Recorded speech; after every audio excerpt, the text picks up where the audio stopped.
મહાલક્ષ્મી તિરુપતિ મુકામે પૂજ્ય બંધુ ત્રિપુટી મુનિવરોના ચાતુર્માસમાં યોજાયેલી આ શાંત સુધારસ વ્યાખ્યાન માળા આજે પૂર્ણ થઈ હતી. પૂજ્ય મુનિશ્રીનું પૂર્ણાહુતિ પ્રવચન અમે અહીં રજૂ કરીએ છીએ. વિદો ષોડશભી કલાભી સંપૂર્ણતામેત્ય જગત પુનીતે ગ્રંથસ્તથા ષોડશભી પ્રકાશૈ રયં સમગ્રૈ શિવમાતનોતુ.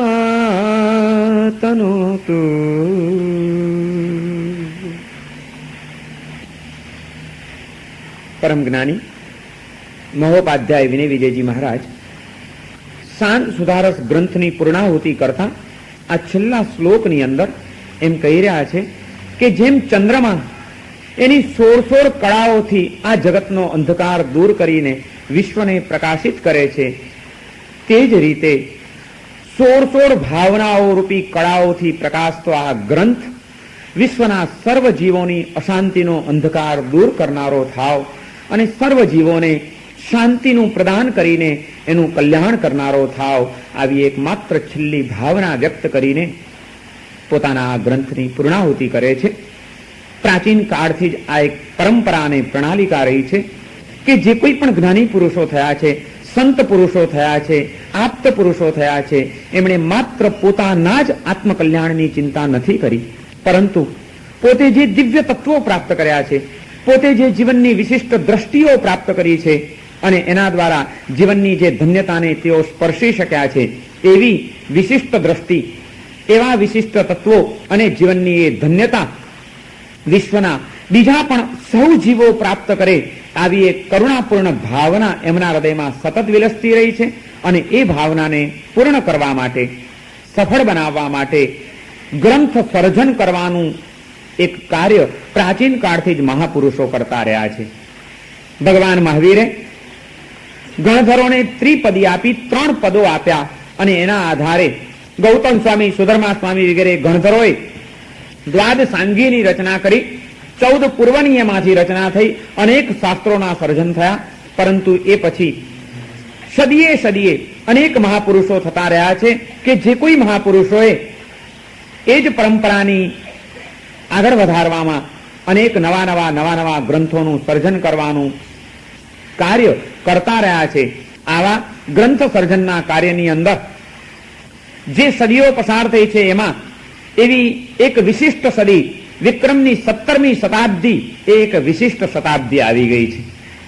જોવા જઈએ ઇતિહાસને જો તપાસીએ તો વિક્રમની 17મી શતાબ્દી એટલે આપણને સંતોની શતાબ્દી લાગે છે. દરેક પરંપરામાં કેટલા બધા સંતો, આત્મનિષ્ઠ સંતો, અધ્યાત્મ યોગી સંતો, ભક્ત સંતો, જ્ઞાની સંતો, એવા અનેક સંતો વિક્રમની 17મી શતાબ્દીમાં થયેલા આપણને જોવા મળે છે. એક બાજુ જોવા જઈશું તો જ્ઞાન અને ભક્તિનો સમન્વય કરનાર કબીર આપણને જોવા મળે છે. બીજી બાજુ જોવા જઈએ તો પરમાત્મા તત્વ પ્રત્યે પરમ ભક્તિ ધરાવતા સંત તુલસીદાસજી પણ એ જ કાળની અંદર થયા છે. કબીર છે, તુલસીદાસજી છે, મીરા છે, અને જૈન પરંપરામાં પણ જોવા જઈએ તો મહાયોગી આનંદગંજી થયા છે, પરમ જ્ઞાની યશો વિજયજી થયા છે, શાંત મૂર્તિ વિનય વિજયજી થયા છે, આ ઉદયરત્નજી, આ એક મહાપુરુષો બધા 17મી શતાબ્દીના એ સંતો છે. અને એ રીતે જયારે વિચારીએ ત્યારે એમ જ લાગે છે કે એ કાળ જ કોઈક સંતોનો કાળ હશે, સંતોની એ શતાબ્દી હશે, સદી હશે કે જે સદીની અંદર આટલા બધા સંતો થયા. કબીરે વિશ્વને ઘણું બધું આપ્યું. તુલસીદાસજીએ રામાયણની ભેટ આપીને અને પરમાત્મા ભક્તિની અનેક ચોપાઈઓ રજૂ કરીને આ વિશ્વની ઉપર કંઈક ઉપકાર કર્યો. તો આનંદગંજીએ અધ્યાત્મની ઉચ્ચતર અને ઉચ્ચતમ ભૂમિકાઓનું આપણને દર્શન કરાવ્યું. યશો વિજયજી આપણને જ્ઞાનની ગહેરાઈમાં લઈ ગયા, તો વિનય વિજયજી આપણને શાંતિનો અનુભવ કરાવવા માટે 16 ભાવનાઓની ભેટ આપીને એમણે આપણી ઉપર પરમ ઉપકાર કર્યો. આવા એ વિક્રમની 17મી શતાબ્દીના એક પરમ ઉપકારી સંત મહોપાધ્યાય વિનય વિજયજી મહારાજ એ વિનય વિજયજી મહારાજના સત્સંગનો આપણે એક સંકલ્પ કર્યો અને આપણા કોઈ પુણ્યનો ઉદય કે 4 મહિના સુધી કોઈ પણ જાતના વિઘ્ન વિના આપણો આ એક સત્સંગ ચાલતો રહ્યો. આ ગ્રંથનું સર્જન કરીને વિનય વિજયજી મહારાજ તો પુણ્યશાળી બન્યા જ છે, પરંતુ આપણા પણ કોઈ પુણ્યની અવધિ નથી કે જેને આ વિનય વિજયજી મહારાજનો ગ્રંથ વાંચવા મળે, સાંભળવા મળે, સમજવા મળે, જીવનમાં ઉતારવા મળે, એનું પણ એ પ્રચંડ પુણ્યનો ઉદય સૂચવે છે. અને એવા પુણ્યનો ઉદય કોઈક આપણા જાગ્યા માટે આપણને આ વિનય વિજયજીની ભેટ મળી. વિનય વિજયજી દ્વારા આપણને આ ગ્રંથ રત્નની ભેટ મળી.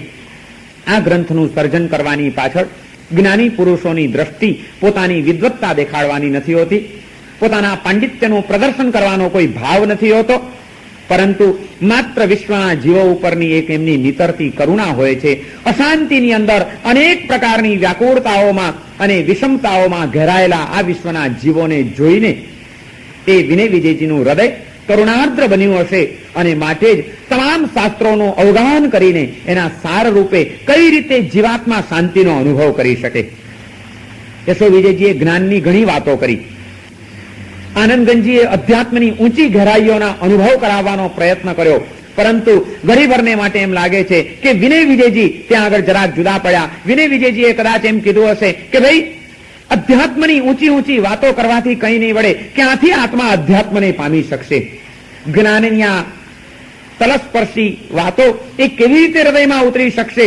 પરમાત્માની ભક્તિમાં મન કેવી રીતે સ્થિર થઈ શકશે જ્યાં સુધી ચિત્તમાં વ્યાકુળતાઓ, વિષમતાઓ અને અશાંતિઓ ભરેલી હશે ત્યાં સુધી?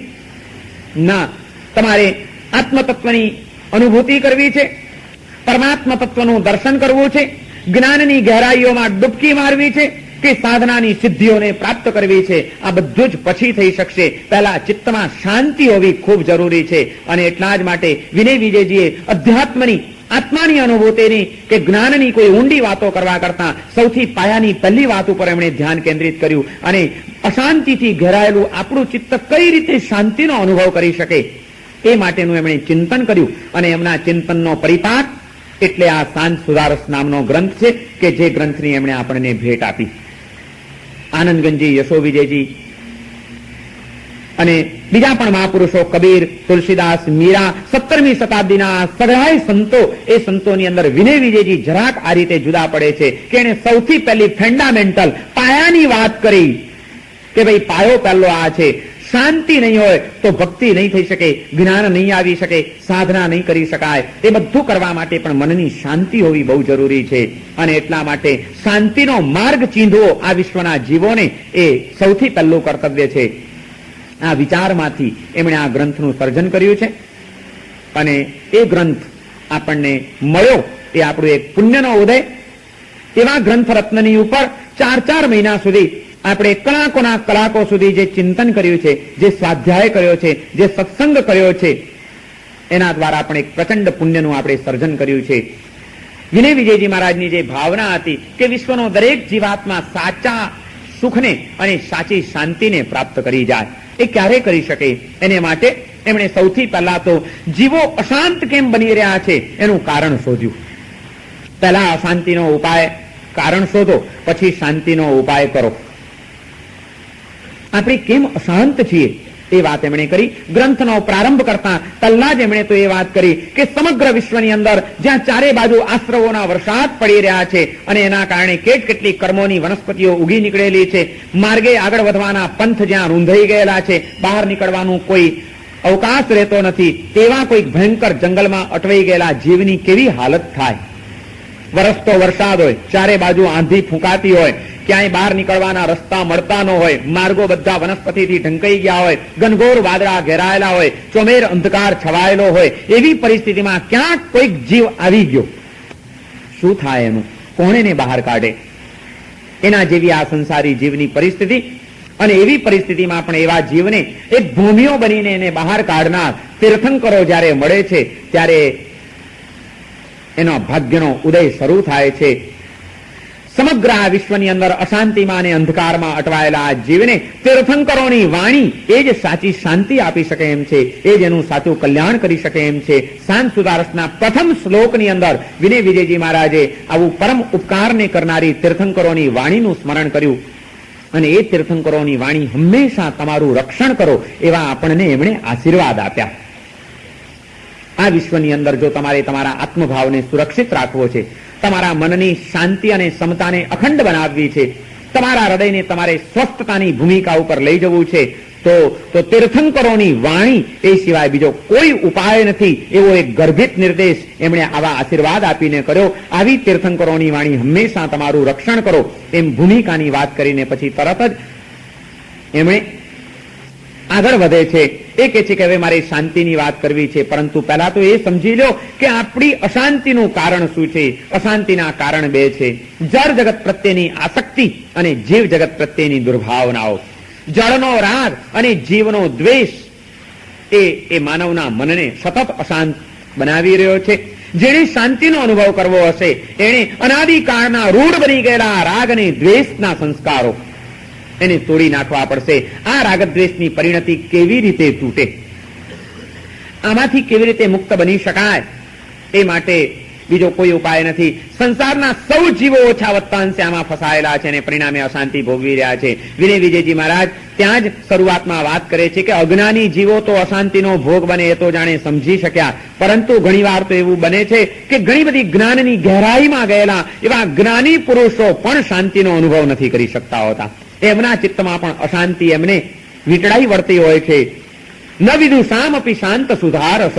વિદ્વાન પુરુષોને, જ્ઞાની પુરુષોને પણ શાંત સુધારસની અનુભૂતિ, શાંત રસની અનુભૂતિ થઈ શકતી નથી. તે તો જ થઈ શકે કે જો એમનું ચિત્ત કોઈક પવિત્ર ભાવનાઓથી ભાવિત બનેલું હોય તો. જેણે અશાંતિમાંથી મુક્ત બનવું છે એને ભાવનાઓના શરણે ચાલ્યા જવું જોઈએ. પવિત્ર ભાવનાઓથી પોતાના હૃદયને વાસિત અને ભાવિત કરી દેવું જોઈએ એવો એમણે માર્ગ બતાડ્યો. અજ્ઞાનીઓએ પણ અને જ્ઞાની પુરુષોએ પણ સતત ભાવનાઓથી ભાવિત થવાની સાધના ચાલુ રાખવી જોઈએ એમ પણ એમણે વાત કરી. તો તરત જ આપણને પ્રશ્ન થશે કે આવી ભાવનાઓ કઈ, એનાથી ભાવિત કેવી રીતે થવાનું, અમારે કેવી રીતે એ સિદ્ધિ પ્રાપ્ત કરવી. ભૂમિકાના એ શ્લોકોમાં તરત જ આગળ વધે છે વિનય વિજયજી અને એ કહે છે કે તમારે જો આ કાર્ય કરવું હોય તો તમે બીજું કંઈ જ નહીં, ચાલો બીજું કંઈ તમને ના આવડતું હોય, તમે મારો આ એક ગ્રંથ સાંભળો. શૃણુત શાંત સુધારસમ. જો તમારી આ ઈચ્છા હોય તો તમે આ મારો ગ્રંથ સાંભળજો. એમાંથી તમને કઈ ભાવનાઓ કેવી રીતે ભાવવી, એનાથી હૃદયને કેવી રીતે વાસિત કરવું એ માટેની સમજણ અને એ માટેનો માર્ગ તમને મળી રહેશે. તમે બીજું કંઈ જ નહીં તો મારા આ ગ્રંથને સાંભળો. અને સાંભળવાની પ્રેરણા કરવાની સાથે સાથે કેવી રીતે સાંભળવો આ ગ્રંથ એની રીત પણ એમણે બતાડી કે માત્ર સાંભળતા નહીં, નિદધતામ જધિકાદશ ભાવના, હૃદયની અંદર એને ધારણ કરજો એમ કહીને એમણે સાંભળવાની રીત પણ આપણને બતાડી દીધી. 3 પ્રકારના શ્રોતાઓ, એક માત્ર કાન ઉપર અથડાય શબ્દો, એક કાનમાંથી નીકળીને બીજા કાનમાંથી નીકળી જાય અને એક અંદરમાં ઉતરી જાય. આવા 3 પ્રકારના જે ધર્મ કથાના શ્રોતાઓ હોય છે એમાં ત્રીજા પ્રકારના શ્રોતા બનજો. સ્વાતિ નક્ષત્રમાં છીપની અંદર પડેલું પાણીનું ટીપું એ જેમ મોતી બની જતું હોય છે એવા થજો. ધગધગતા તવા ઉપર પાણીનું ટીપું પડે અને સુકાઈ જાય, કમળની પાંદડી ઉપર પાણીનું ટીપું પડે અને ખરી જાય, અને સ્વાતિ નક્ષત્રમાં છીપમાં પાણી પડે અને મોતી બનીને બહાર નીકળે. આમ 3 દ્રષ્ટાંતો આપીને 3 પ્રકારો બતાડીને કેવી રીતે ગ્રંથને સાંભળવો એ માટેની એમણે સાંભળવાની પ્રેરણા કર્યા પછી રીત પણ બતાડી. અને એ રીત બતાડ્યા પછી વળી પાછી એક વોર્નિંગ પણ આપણને આપી દીધી કે ઉભા રહો, આ ગ્રંથ બધાએ સાંભળવાની જરૂર નથી, બધા સાંભળશે પણ નહીં. આને સાંભળવા માટે લાયક કોણ છે, સાંભળવાનો અધિકારી કોણ છે, એની યોગ્યતા શું છે, એમણે 2 યોગ્યતાઓ પણ બતાડી દીધી. યદિ ભવભ્રમ ખેદ પરાંગ મુખમ યદિ ચ ચિત્તમ અનંત સુખોન્મુખમ. જો ભવ ભ્રમણનો તમને થાક લાગ્યો હોય અને અનંત સુખની જો ઝંખના જાગી હોય તો તમે મારો આ ગ્રંથ સાંભળજો. જેને આમાં જ મજા આવતી હોય, હજી આ બધા ત્રાસ, આ ચિંતાઓ, આ વિષમતાઓ, આ વ્યાકુળતાઓ, આ બધાના કારણે જેને એનો કોઈ થાક ન લાગ્યો હોય, એના કારણે એનું મન કંઈ ઉભગી ન ગયું હોય અને હવે તો મને એવું સુખ જોઈએ છે જે અનંત સુખ હોય, જેનો ક્યારેય પણ અંત ના આવે, એવા અનંત સુખની જો ઝંખના ન જાગી હોય તો તમારે આ ગ્રંથ સાંભળવાની કંઈ જરૂર નથી. આ ગ્રંથ એને જ માટે કામનો છે જેને ભવ ભ્રમણનો થાક લાગ્યો હોય અને અનંત સુખની ઝંખના જાગી હોય. આ 2 ભૂમિકા જો તમારામાં હોય, આટલી જ જો યોગ્યતા પણ હોય, હૃદયની જો આટલી એક તમન્ના કેળવાયેલી હોય તો તમે આ મારો ગ્રંથ સાંભળજો એમ કહીને ગ્રંથ શ્રવણની યોગ્યતા પણ એમણે બતાડી દીધી. અને એ પછી આગળ વધે છે. એ કહે છે કે ખાલી સાંભળ્યા કરશો એટલે શું થશે? આજે જ્યારે આર્ત રૌદ્ર પરિણામ પાવક પૃષ્ઠ ભાવુક વિવેક સૌષ્ઠવે માનસે, માણસનું મન કેવું છે? આર્ત ધ્યાન અને રૌદ્ર ધ્યાનની જ્વાળાઓ એવી સળગી ઉઠી છે એના ચિત્તની અંદર, અને એના કારણે એની વિવેક દ્રષ્ટિ એ બળી ગઈ છે, લુપ્ત થઈ ગઈ છે. જેમ બળી ગયેલી જમીનમાં અંકુરા ઉગતા નથી, એમ આર્ત ધ્યાન અને રૌદ્ર ધ્યાનથી શેકાઈ ગયેલા ચિત્તની અંદર સમતાના અંકુરા ઉગી શકતા નથી. જીવનમાં સમતાની વેલ વધારવી છે, પણ સમતાની વેલડી ક્યાં વધશે? પહેલા એનો અંકુરો તો ઉગવો જોઈએ ને, ફણગો તો ફૂટવો જોઈએ ને. ફણગો પણ ક્યાં ફૂટે એમ છે? હૃદય આ આગથી શેકાઈ ગયું છે, અને બળી ગયેલી ઉખર જમીનમાં જેમ ઘાસનું તણખલું પણ ઉગતું નથી, એમ આર્ત ધ્યાન અને રૌદ્ર ધ્યાનથી તપ્ત બનેલી, ઉખર બની ગયેલી, સળગી ઉઠેલી ચિત્તવૃત્તિઓની અંદર સમત્વનું કોઈ અંકુરો પણ ઉગી શકતો નથી. એ સમતાનો અંકુરો ઉગાડવો હોય તો આર્ત ધ્યાન અને રૌદ્ર ધ્યાન ટાળવા પડશે. અને એ આર્ત ધ્યાન અને રૌદ્ર ધ્યાન ટાળવા માટે, જળ પ્રત્યેની આસક્તિ અને જીવ જગત પ્રત્યેની દુર્ભાવનાઓથી મુક્ત બનવા માટે કેટલીક રીતો, કેટલીક વિચારધારાઓ, કેટલીક ભાવનાઓ એના શરણે તમારે જવું પડશે. આવો તમને એવી ભાવનાઓના શરણે લઈ જઈએ, એમ કહીને વિનય વિજયજી મહારાજે આપણને 2 વિભાગની અંદર આ ગ્રંથ વહેંચી આપ્યો. જળ જગત પ્રત્યેની આસક્તિઓથી ચિત્તને મુક્ત કરવા માટે અનિત્યાદિ 12 ભાવનાઓનું ચિંતન એમણે કહ્યું, અને જીવ જગત પ્રત્યેની દુર્ભાવનાઓથી મનને બચાવી લેવા માટે મૈત્રી, પ્રમોદ, કરુણા અને માધ્યસ્થ્ય, આ 4 ભાવનાઓનું ચિંતન. આમ 12 + 4 બરોબર ટોટલ 16 ભાવનાઓ નો આખો એક નકશો ચિત્રી આપ્યો. અને ત્યારબાદ એક ભાવનાઓનું ચિંતન એમણે રજૂ કર્યું કે તમારે આ સંસારની અંદર જીવન જીવવાનું છે, તો સંસારમાં જીવન જીવતા દરેક જીવાત્માને કેટલાક પાત્રો, કેટલાક પદાર્થો અને કેટલીક પરિસ્થિતિઓની સાથે સંપર્કમાં આવવાનું થશે જ. તમે એકલા નહીં જીવી શકો. કોઈક ને કોઈક વ્યક્તિની સાથે તમારા સંબંધો બંધાશે, કોઈક ને કોઈક વસ્તુઓની પણ જરૂરિયાત તમને તમારા જીવનમાં પડશે, અને એ પાત્રો અને પદાર્થો બંનેના સંયોગના કારણે કેટલીક પરિસ્થિતિઓના નિર્માણ તમારે તમારા જીવનમાં કરવા પડશે. પણ જે કોઈ પાત્રો, પદાર્થો અને પરિસ્થિતિઓના સંપર્કમાં તમે આવો ત્યારે એક જાગૃતિ રાખીને જીવજો કે આમાંનું કોઈ પણ તત્વ કાયમ ટકવાનું નથી.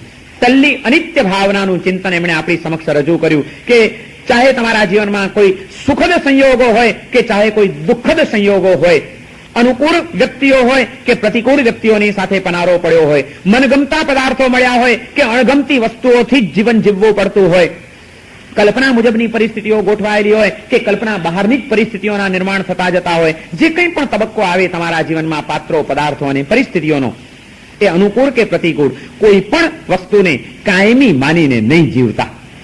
આ પણ કાયમ ટકવાનું નથી. બસ આ એક બ્રહ્મ વાક્યને સતત નજર સામે રાખીને જીવજો. સંસારની અંદર હંમેશા રંગો પલટાતા જ રહે છે, ક્યારે પણ એક સરખા કોઈના રંગ ટક્યા નથી. આજે કદાચ સારો સંયોગ આવ્યો છે તો એ પણ કાયમ ટકવાનું નથી. એ જાગૃતિ સાથે એમાં પાગલ થવાનું માંડી વાળજો. અને કદાચ આજે કોઈ અશુભ કર્મના ઉદયથી પ્રતિકૂળ પરિસ્થિતિ સર્જાઈ છે તો પણ ત્યારે વિચાર કરજો કે આ પણ કાયમ ટકવાનું નથી. માટે તમને દીનતા નહીં આવે અને હતાશા નહીં આવે. તલ્લી અનિત્ય ભાવનાનું ચિંતન સુખમાં આસક્ત બનતા અને દુઃખમાં અકળાઈ જતા આપણને બચાવી લે છે, એક જ વાક્યના આધારે કે આ પણ કાયમ ટકવાનું નથી. ગમે એવી કાળી માઝમ રાત હોય પણ એનો પણ અંત આવે છે, અને ખીલતી ઉષા પાછી આવી જ પહોંચે છે. અને ગમે એટલો સૂર્ય જગારા મારતો હોય પણ સંધ્યા એ ઢળી પડતો જ હોય છે, અંધારું છવાઈ જ જતું હોય છે. માટે ઝળહળતા પ્રકાશની અંદર અંજાઈ ન જવું અને અકળાવતા એવા અંધારાની અંદર મૂંઝાઈ ન જવું. અંધારાનો પણ અંત આવે છે ને અજવાળાનો પણ અંત આવે છે. અજવાળા પછી અંધારું ને અંધારા પછી અજવાળું, એ આ વિશ્વની સૃષ્ટિનો નિત્ય ક્રમ છે. જીવનમાં ચડતી અને પડતી તો ચાલ્યા જ કરે, અનુકૂળતા અને પ્રતિકૂળતાઓ તો આવ્યા જ કરે. એમાં શું અટવાઈ જવું? મને મન મળ્યું છે, વિચાર શક્તિ મળી છે, એ વિચાર શક્તિના આધારે મારે માત્ર વર્તમાનમાં જ પાગલ નથી થવું, એના ભવિષ્યનો પણ વિચાર કરવો છે કે વર્તમાનમાં ભલે દુઃખ આવ્યું છે પરંતુ એ દુઃખનો અંત એક દિવસ આવી જશે. કારણ કે દુઃખ અશુભ કર્મના ઉદયથી આવ્યું છે, અને અશુભ કર્મ ગમે ત્યારે ખતમ થશે.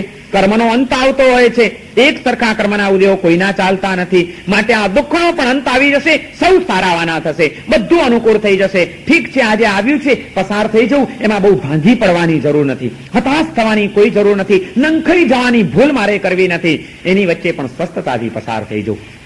આ પણ દુઃખ કાયમ ટકવાનું નથી. ચાલ્યું જશે, એક દિવસ ચાલ્યું જશે, બધું સારું થશે. આ આશાવાદ સાથે જીવો, પરમ શાંતિનો અનુભવ થશે. અને જ્યારે કદાચ તમારા પુણ્યના ઉદયો ચાલે છે, બધી રીતે સુંદર બધું ગોઠવાઈ ગયું છે, તે વખતે પણ એમાં ક્યાંય પાગલ ન બની જઈએ, આસક્ત ન બની જઈએ, ભાન ન ભૂલી જઈએ. એટલા માટે ત્યારે પણ આ વિચાર કરવાનો છે કે આ પણ કાયમ ટકવાનું નથી. કારણ કે જેમ પાપ કર્મના ઉદયો કાયમ નથી ટકતા, એમ પુણ્ય કર્મના ઉદયો પણ કોઈના કાયમ ટકતા નથી. આજે કદાચ પુણ્ય કર્મનો ઉદય છે, એ કાલે તમારું પુણ્ય તમને દગો પણ દઈ શકે છે. એ કાલે પુણ્ય કર્મ ખસી જશે ને વળી પાછો પાપ કર્મનો પણ ઉદય જાગી શકે છે. કેટલાયના જીવનમાં આપણે કેટલા પરિવર્તનો થતા અનુભવ્યા છે અને જોયા છે. માટે એમાં એકદમ આસક્ત થઈને પાગલ બનવા જેવું નથી. આ પણ કાયમ ટકવાનું નથી. આ વિચાર કરીને સુખની અંદર પણ જાગૃતિ ટકાવી રાખજો. આસક્ત બનતાની પહેલી ભાવનાના ચિંતન દ્વારા એમણે આપણને આ ભૂમિકા આપી. ત્યાર પછી બીજી ભાવના આવી, અસરણ ભાવના. કાયમ ટકવાનું તો નથી, એ વાત તો સાચી, પણ માણસ તરત જ વિચાર કરે કે ભલે ને કાયમ નહીં ટકે, પણ જેટલો ટાઈમ ટકશે એટલો ટાઈમ તો મજા કરી લઈએ.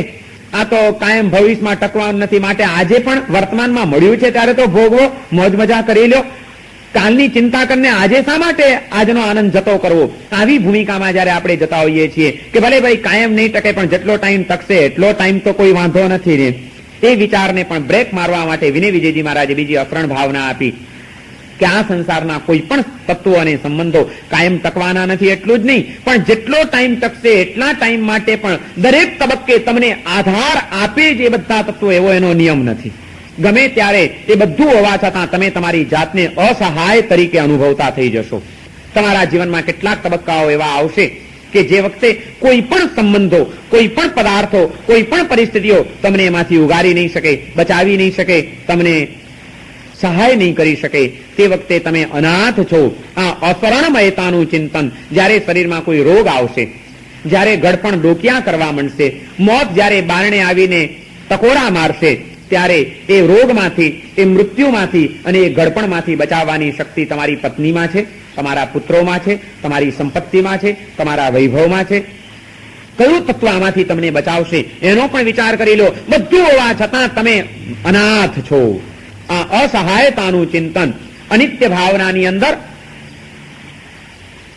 સમય મર્યાદાનું ચિંતન કરવાનું છે. અસરણ ભાવનાની અંદર દરેક વસ્તુની શક્તિ મર્યાદા વિચારી લેવાની છે કે એની શક્તિ કેટલી છે. સમય મર્યાદા તો સમજાઈ ગઈ કે કાયમ નહીં ટકે, પણ જેટલો ટાઈમ ટકશે એટલા ટાઈમ માટે પણ એની શક્તિના પણ લિમિટેશન્સ છે, એની મર્યાદાઓ છે. એ બધી આપણને બધી રીતે સહાય નહીં કરી શકે. મોતમાંથી ઉગારવાની એની કોઈ તાકાત નથી. ગમે તે સ્થળે અને ગમે તે પળે મૃત્યુ આવી શકે છે. માટે સતત સાવધાન બનીને જીવો. આ ખ્યાલ આપણને અસરણ ભાવનાના ચિંતન દ્વારા એમણે આપી દીધો કે તમે કાયમ ટકવાના નથી. તમારું કોઈ તત્વ કાયમ ટકવાનું નથી. તમારું નામ કાયમ ટકવાનું નથી. તમારું ગામ કાયમ ટકવાનું નથી. તમારું ઘર કાયમ ટકવાનું નથી. તમારી સંપત્તિ કાયમ ટકવાની નથી. તમારો વૈભવ કાયમ ટકવાનો નથી. તમારા સંબંધીઓ અને સ્વજનો કાયમ ટકવાના નથી. ગમે ત્યારે ગમે તેનો ગમે તે રીતે વિયોગ થઈ શકે છે, અંત આવી શકે છે. માટે ભલે જીવો, સંબંધો બાંધો, પણ તમે એમાં બંધાઈ નહીં જતા. ખેલ બધા જ ખેલો, પણ ખ્યાલ ખોયા વિના. આ ખ્યાલ અસરણ ભાવનાના ચિંતનની અંદર આપણને એમણે આપ્યો. શું કુબેરો, શું સિકંદર, ગર્વ સૌનો તૂટશે. હો ગમે તેટલો ખજાનો 2 જ દિનમાં ખૂટશે. કાળની કરડી નજરથી કોઈ પણ બચ્યું નથી. આજ તો ફૂટી છે પ્યાલી, કાલે પુંજો ફૂટશે. અસરણ ભાવનાનું ચિંતન એ આપણને કહે છે કે કોઈ પણ બચ્યું નથી. કાળની કરડી નજરમાંથી કોઈ બચી શક્યું નથી. કાળનું કામ કરે જ જાય છે. તમે ગમે એટલા હોશિયારો, ગમે એટલા પુણ્યશાળીઓ, ગમે એટલા શક્તિશાળીઓ, ગમે એટલા વૈભવશાળીઓ, પણ કાળની અસર તમને પણ થવાની છે. ઘડપણ આવશે ત્યારે તમારી બધી જ લાચારીઓ તમારે સ્વીકારવી પડશે. મોત આવીને ટકોરા મારશે ત્યારે તમારી બધી હોશિયારી અને બધી જ શક્તિઓ એ નકામી ચાલી જતી તમને દેખાશે. તે વખતે તમને ખરેખર આધાર આપી શકે એવું કોઈ તત્વ હોય તો તે એક જ તત્વ હશે, અને એ તમે પોતે જ તમારા શરણદાતા બનો. આત્મા અને આત્માનું પરમાત્મા તત્વની સાથે થયેલું અનુસંધાન એ જ એક આધાર બની શકે છે, એ જ એક શરણ બની શકે છે. માટે વિશ્વની અંદર જીવન જીવો, પણ પોતાની અશરણમયતાનું ચિંતન કરીને પરમાત્માનું પરમ શરણ સ્વીકારતા શીખી જાઓ. બધું જ અનિત્ય છે, એની વચ્ચે આત્મ તત્વ એક નિત્ય છે. બધે જ આપણે અસહાય છીએ, પરંતુ પરમાત્માનો પરમ આધાર આપણી સાથે છે. બે તબક્કે એમણે કામ કર્યું છે. જગત પ્રત્યેની અનાસક્તિને કેળવવા માટે જગતની વિનસ્વરતા, જગતની અસહાયતાનું દર્શન કરાવ્યું છે, અને હૃદયની અંદર ઉત્સાહ અને આનંદ ટક્યો રહે એટલા માટે પાછું નિત્ય તત્વનું અને પરમ શરણદાતા તત્વની પણ ઓળખાણ એમણે આપણને કરાવી છે. અને એ રીતે બિલકુલ સાયકોલોજીસ્ટની રીતે એમણે આપણને ટ્રીટમેન્ટ આપી છે કે આપણું મન ભાંગી પણ ન પડવું જોઈએ અને આપણું મન પાગલ પણ ન બની જવું જોઈએ. એટલી વ્યવસ્થિત રીતે એમણે એક એક તત્વદ્રષ્ટિઓ આપી કે કશું જ કાયમ ટકવાનું નથી. મોત ગમે તે સ્થળે અને ગમે તે પડે તમને મૃત્યુ આવી શકે છે. તમે અનાથ છો, તમે અસહાય છો, તમે નિરાધાર છો, અને માટે પરમ તત્વના શરણે ચાલ્યા જાઓ. એ બીજી ભાવનામાં વાત કર્યા પછી આ અનિત્યતા અને અસરણતાનું કલંક ક્યાં કામ કરે છે? સર્વ જીવોને એના ભોગ થવું પડે છે ના? જે સિદ્ધના આત્માઓ છે એને કોઈ અનિત્યતા નથી, એને કોઈ અસરણતા નથી. એ તો નિત્ય તત્વને અને નિત્ય ભૂમિકાને પ્રાપ્ત કરી ગયા છે. અનંત સુખની પ્રાપ્તિ એમને થઈ ગઈ છે અને એમને કોઈના આધારની જરૂર નથી. એ પોતે જ પોતાના શરણદાતા બની ગયા છે. વિનય વિધીયતામ રે શ્રીજીન ધર્મ શરણમ અનુસંધીયતામ રે સુચિતર ચરણ સ્મરણમ. હે વિનય, તું ધર્મનું શરણ સ્વીકારી લે અને આત્માનું સ્મરણ કરી લે, તો જ તું બચી શકીશ. એ પ્રેરણા કરીને આ અનિત્યતા અને અસરણતાનું કલંક જે સંસારમાં ચાલે છે, એ સંસાર કેવો છે, સંસાર કેટલો દુઃખરૂપ છે, દુઃખ ફલક છે, દુઃખાનુબંધી છે, કેટલી વિષમતાઓથી ભરેલો છે, વિચિત્રતાઓથી ઉભરાયેલો છે. આ સંસારની અંદર ડગલે ને પગલે વિષમતાઓ અને વિચિત્રતાઓ તો આવ્યા જ કરવાની છે.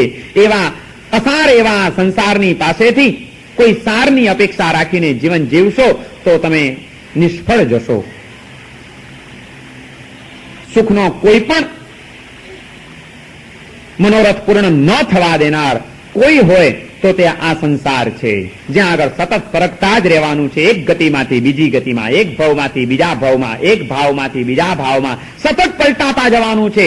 એવા પલટાતા જતા આ વિશ્વની અંદર અને પલટાતા જતા આ સંસારની વચ્ચે જો તમે ક્યાંય પણ અટવાઈ ગયા, મૂર્છિત થઈ ગયા, મૂઢ બની ગયા, તો યાદ રાખજો તમે અશાંતિનો ભોગ બની જશો. માટે સંસારની વાસ્તવિકતાને સમજીને જીવન જીવજો કે આ સંસાર ઘણો વિચિત્ર છે. મનગમતું ઘણું ઘણું ન થવા દેનાર અને અણગમતું ઘણું ઘણું કરવાની ફરજ પાડનાર જો કોઈ હોય તો તે આ સંસારની વિચિત્રતાઓ છે. અને એવા સંસારની વચ્ચે મારે જીવન જીવવાનું છે, સમજીને જીવીશ સંસારની વિચિત્રતાને. આ વાત એમણે ત્રીજી ભાવનામાં બતાડી. ત્યાર પછી ચોથી ભાવનાની અંદર આ અનિત્યતા, અસરણતા અને સંસારની વિચિત્રતા એ બધાનો અનુભવ કોણ કરે? આનો અનુભવ કોને થાય? જળને કે ચેતનને? આ પાઠને કોઈ અનુભવ કરો? આ ટેબલને કોઈ અનુભવ કરો? ના, આ બધાનો અનુભવ કરનાર તો આત્મા છે. તો એ જે આત્મા આ બધો અનુભવ કરે છે, આત્મા કેવો છે, આત્માનું સ્વરૂપ શું છે, એ વાત એમણે ચોથી એકત્વ ભાવનાની અંદર આપણને સમજાવી કે આત્મા એક એવ ભગવાન અયમ આત્મા જ્ઞાન દર્શન તરંગ તરંગ. આ આત્મા તમારો એક એવ, એ એકલો છે, એકલો જ છે આત્મા. એના એકત્વ સ્વરૂપને વિચારી લ્યો. અને એ એકત્વ સ્વરૂપી આત્મા એ જ્ઞાન દર્શન તરંગ તરંગ, અનંત જ્ઞાન, અનંત દર્શન અને અનંત સુખ એ આત્માના સ્વભાવ છે. આત્માના મૂળભૂત સ્વભાવને પ્રાપ્ત કરવાનો પુરુષાર્થ અને પ્રયત્ન કરી લો. બીજે ક્યાંય આડાઅવડા અથડાતા નહીં, અફડાતા નહીં. અનેકત્વના જેટલા પણ તમે બંધનો બાંધતા જશો એટલા તમે ફસાવાના છો. એકત્વ સ્વરૂપને પામવાનો જેટલો પ્રયત્ન કરશો એટલા તમે ઉઘરી જવાના છો. આમ આત્મ સ્વરૂપની ઓળખાણ એમણે ચોથી એકત્વ ભાવનામાં કરાવી. અને આવો એકત્વ સ્વરૂપી આત્મા પણ અનેકત્વના ખ્યાલોમાં અટવાતો જાય છે. કેટલા તત્વોને એને પોતાના માન્યા છે, એવા જે પર પદાર્થોને એને પોતાના માન્યા છે, એ બધા પર પદાર્થોનું સ્વરૂપ કેવું છે એ પાંચમી અન્યત્વ ભાવનાની અંદર એમણે આપણી સમક્ષ રજૂઆત કરી કે આ પણ તું નથી, આ પણ તું નથી, આ પણ તું નથી. આત્માનું પોઝિટિવ સ્વરૂપ ચોથી ભાવનામાં વિચારવાનું છે. આત્મા શું નથી એ નેગેટિવ ચિંતન, થિંકિંગ એ પાંચમી અન્યત્વ ભાવનાની અંદર કરવામાં આવ્યું કે આ પણ તું નહીં, આ પણ તું નહીં, આ પણ તું નહીં, આ પણ તું નહીં. હું શું છું એનો વિચાર કર્યો. હવે હું શું નથી એનો પણ વિચાર કરી લ્યો કે જેથી કોઈ ખોટી ભ્રમણાઓમાં ને કોઈ ખોટા ખ્યાલોમાં આપણે અટવાયેલા ન રહીએ. એટલા માટે પાંચમી અન્યત્વ ભાવનાનું ચિંતન એમણે બતાડ્યું. અને એ ભાવનાના ચિંતનમાં પણ આપણે ઘણી બધી વાતો વિચારેલી. આત્માના સ્વરૂપને ઊંડાણથી સમજવાનો પ્રયત્ન કર્યો. અને એ બધાનો સાર એક જ વાક્યમાં હતો, સ્વમાં વસ, પરથી ખસ, આટલું બસ. આટલું જ જો આવડી જાય, આપણે આપણા સ્વસ્વરૂપની અંદર વસવાનો પ્રયત્ન કરીએ, આત્મભાવમાં ઠરવાનો પ્રયત્ન કરીએ. આત્મતત્વ સિવાયના જેટલા પણ પરભાવો છે, કર્મના ઉદયથી પ્રાપ્ત થતા સંબંધો, સંયોગો અને પરિસ્થિતિઓ છે, એ ઔદયિક ભાવો એ બધા જ પર છે. અને એ પરથી બને એટલા આપણા મનને આપણે ખસેડવાનો પ્રયત્ન કરીએ, સ્વમાં વસીએ, પરથી ખસીએ. બસ આટલું જ કરવાનું છે. સતત આ ચિંતન આપણે ચોથી અને પાંચમી ભાવના દરમિયાન કર્યું હતું. સ્વમાં વસ, પરથી ખસ, આટલું બસ. આખો સાર આટલો છે. જો સ્વને ભૂલીને પરમાં ફસાયા તો જીવનની અંદર અશાંતિ પાછી ઉભી થવાની છે. એકલા જ રહેવાનું હતું. મેં ત્યારે કીધું હતું કે આપણી ઘરથુતીનો સંસ્કાર એ છે કે એકડે એક ને બગડે બે. બે થાવ એટલે બાજી બગડે. પહેલેથી જ આપણને ભણાવવામાં આવ્યું હતું. ડબલ થયા તો જીવનમાં ટ્રબલ આવવાની જ છે, સમજી જ લેજો. જ્યાં પણ ભૂલ કરો છો ત્યાં એની સજા ભોગવવા માટે તૈયાર રહેવાનું જ છે. અને એટલા માટે એકત્વ અને અન્યત્વ ભાવનાનું ચિંતન સતત આપણને જાગૃતિ આપે છે કે તું તારા સ્વરૂપમાં ઠરવાનો પ્રયત્ન કરજે. ત્યાર પછી આ હું નહીં, આ હું નહીં, આ હું નહીં એ વિચાર તો કર્યો, પરંતુ બધાને ભિન્ન સમજી શકાય છે. બીજી બધી વસ્તુઓ હતો કે આ બધું મારાથી ભિન્ન છે. પણ સૌથી વધુ દેહાત્મ બુદ્ધિ જે આપણી કેળવાયેલી છે, સૌથી વધુ આપણે ભિન્ન ન સમજી શકતા હોઈએ તો આપણા આ શરીરને, કે જે પર છે તે છતાં આપણે એમાં હું પણ આની કલ્પના કરી લીધી છે કે આ હું નામધારી અને રૂપધારી વ્યક્તિત્વ જે આપણને મળ્યું છે, આપણને જે દેહ મળ્યો છે, એ દેહને હું માનવાની જે આપણે ભૂલ કરી છે, આ જે દેહાત્મ બુદ્ધિ આપણી કેળવાયેલી છે, એ જ્યાં સુધી ન ટળે ત્યાં સુધી સાચી એકત્વ ભાવનામાં સ્થિરતા ના આવે. એટલા માટે છઠ્ઠી અસૂચિ ભાવનામાં કે જે દેહને હું માનીને જીવીએ છીએ, દેહ કેવો છે, આ શરીર કેવું છે, શરીરનું સ્વરૂપ કેવું છે, એ કેટલું અસૂચિમય છે, એ કેટલું વિચિત્ર છે. આ દુનિયાનું ખરાબમાં ખરાબ કારખાનું કે જેમાં સારામાં સારો માલ દાખલ થાય અને એકદમ ખરાબ થઈને બહાર નીકળે. દુનિયાથી સાવ ઊંધું. દુનિયાના તમામ કારખાનાઓમાં ભંગાર અને હલકો કચરા જેવો માલ અંદર દાખલ થાય અને પ્રોડક્ટ થઈને જયારે બહાર નીકળે ત્યારે અપ ટુ ડેટ થઈને બહાર નીકળે. અને એના કરતા તદ્દન ઊંધું આ કારખાનું દુનિયાનું કે જેમાં માલ દાખલ થાય ત્યારે અપ ટુ ડેટ દાખલ થાય અને પ્રોડક્ટ થઈને બહાર નીકળે ત્યારે સાવ ખરાબમાં ખરાબ બહાર નીકળે. આટલું સ્વયં પણ અસૂચિમય અને શુદ્ધ પદાર્થને પણ અશુદ્ધ બનાવનાર, અસૂચિ બનાવનાર જો કોઈ તત્વ હોય તો તે આ શરીર છે. એવા શરીરની અંદર ક્યાંય મૂંઝાવા જેવું નહીં, એમાં મૂળ થવા જેવું નહીં. પોતાના દેહ ઉપરની પણ મૂર્છા અને બીજાના પણ દેહ ઉપરની મૂર્છા એ ચિત્તને અશાંત બનાવશે, જીવનને રવાડે ચડાવશે. જેને શાંતિનો અનુભવ કરવો છે, શુદ્ધિની પ્રાપ્તિ કરવી છે અને વિકાસના શિખરો સર કરવા છે, એણે દેહાત્મ બુદ્ધિને તોડવી જ રહી. અને દેહાત્મ બુદ્ધિને તોડવા માટે છઠ્ઠી અસૂચિ ભાવનાનું ચિંતન વિનય વિજયજી મહારાજે આપણી સમક્ષ રજૂ કર્યું. અને એ રીતે અનિત્ય, અસરણ અને સંસાર, આ ત્રણ ભાવનાઓ સંસારની પરિસ્થિતિઓને લગતી હતી. એકત્વ, અન્યત્વ અને અસૂચિ એ ભાવના આપણી જાત વિશે વિચારવાની હતી. આત્મા અને આત્માથી ભિન્ન પદાર્થો અને આત્મા જે દેહમાં બંધાયેલો છે એ દેહ. આમ બીજો તબક્કો પૂરો થયો શાંત સુધારસનો. ત્યાર પછી ત્રીજો તબક્કો આવ્યો વળી બીજી ત્રણ ભાવનાઓનો, આશ્રવ, સંવર અને નિર્જરા. દેહ એ આત્માથી ભિન્ન છે, તે છતાં પણ આ દેહ અને આત્માનો સંયોગ કેમ થયો? આવા શુદ્ધ, બુદ્ધ અને મુક્ત એવા આત્માને અશુદ્ધ, અબુદ્ધ અને બદ્ધ અવસ્થામાં કેમ મુકાવવું પડ્યું? આ બંધનોમાં કેમ બંધાવવું પડ્યું? આનું કારણ શું છે? એના કારણ તરીકે કર્મ તત્વની વિચારણા શરૂ થઈ. આશ્રવ અને સંવર ભાવનાની અંદર આત્મા કેવી રીતે મન, વચન અને કાયાની વૃત્તિ અને પ્રવૃત્તિ દ્વારા ચુંબકીય શક્તિ ઉત્પન્ન કરે છે, એ ચુંબકીય શક્તિ દ્વારા કર્મ પરમાણુઓ કેવી રીતે આત્મા ઉપર ખેંચાય છે. આત્માની ઉપર જયારે કર્મ લાગે છે ત્યારે એની પ્રકૃતિ નક્કી થાય છે, એની સ્થિતિ નક્કી થાય છે, એનો પાવર નક્કી થાય છે અને એનો જથ્થો નક્કી થાય છે. પ્રકૃતિબંધ, સ્થિતિબંધ, રસબંધ અને પ્રદેશબંધ કેવી રીતે થાય છે? કર્મ બંધ થાય એટલે શું થાય છે? અને એ વખતે એની જે આ ચાર ભૂમિકાઓ અને એ ચાર પ્રકારના બંધ નક્કી થયા પછી પણ બંધાયેલા બધા જ કર્મો ભોગવવા નથી પડતા. એનો એક અબાધા કાળ હોય છે કે જયારે હજી ઉદયમાં નથી આવ્યા ત્યાં સુધીમાં તમારો આત્મા જો પાછો જાગૃત બની જાય, અશુભ કર્મનો પશ્ચાતાપ કરી લે તો એ અશુભનું શુભમાં પણ પરાવર્તન થઈ શકે છે અને સાવ આત્મા ઉપરથી ખરી પણ શકે છે. એ અબાધા કાળનું ચિંતન પણ આપણી સમક્ષ રજૂ થયું. અને એની સાથે સાથે જેમ કર્મની ચાર વસ્તુઓ થાય છે, પ્રકૃતિ, સ્થિતિ, રસ અને પ્રદેશ, એમ કર્મ બંધ પણ ચાર પ્રકારે થાય છે: સ્પૃષ્ટ, બદ્ધ, નિધત્ત અને નિકાચિત.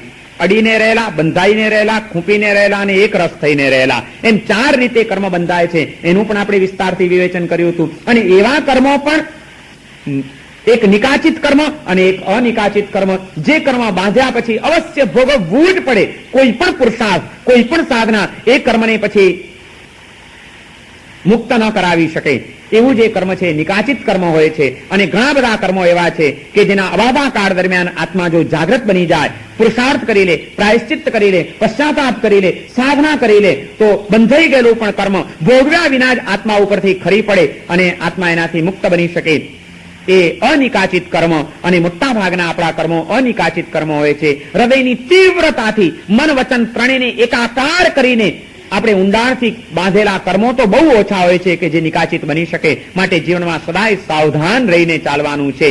આ કોઈ ખ્યાલ આશ્રવ અને સંવર ભાવનામાં આપવામાં આવ્યો. અને આવા કર્મ બંધાવાના 4 કારણો: મિથ્યાત્વ, અવિરતિ, કષાય અને યોગ. આ 4 કારણો કર્મબંધના હેતુઓ.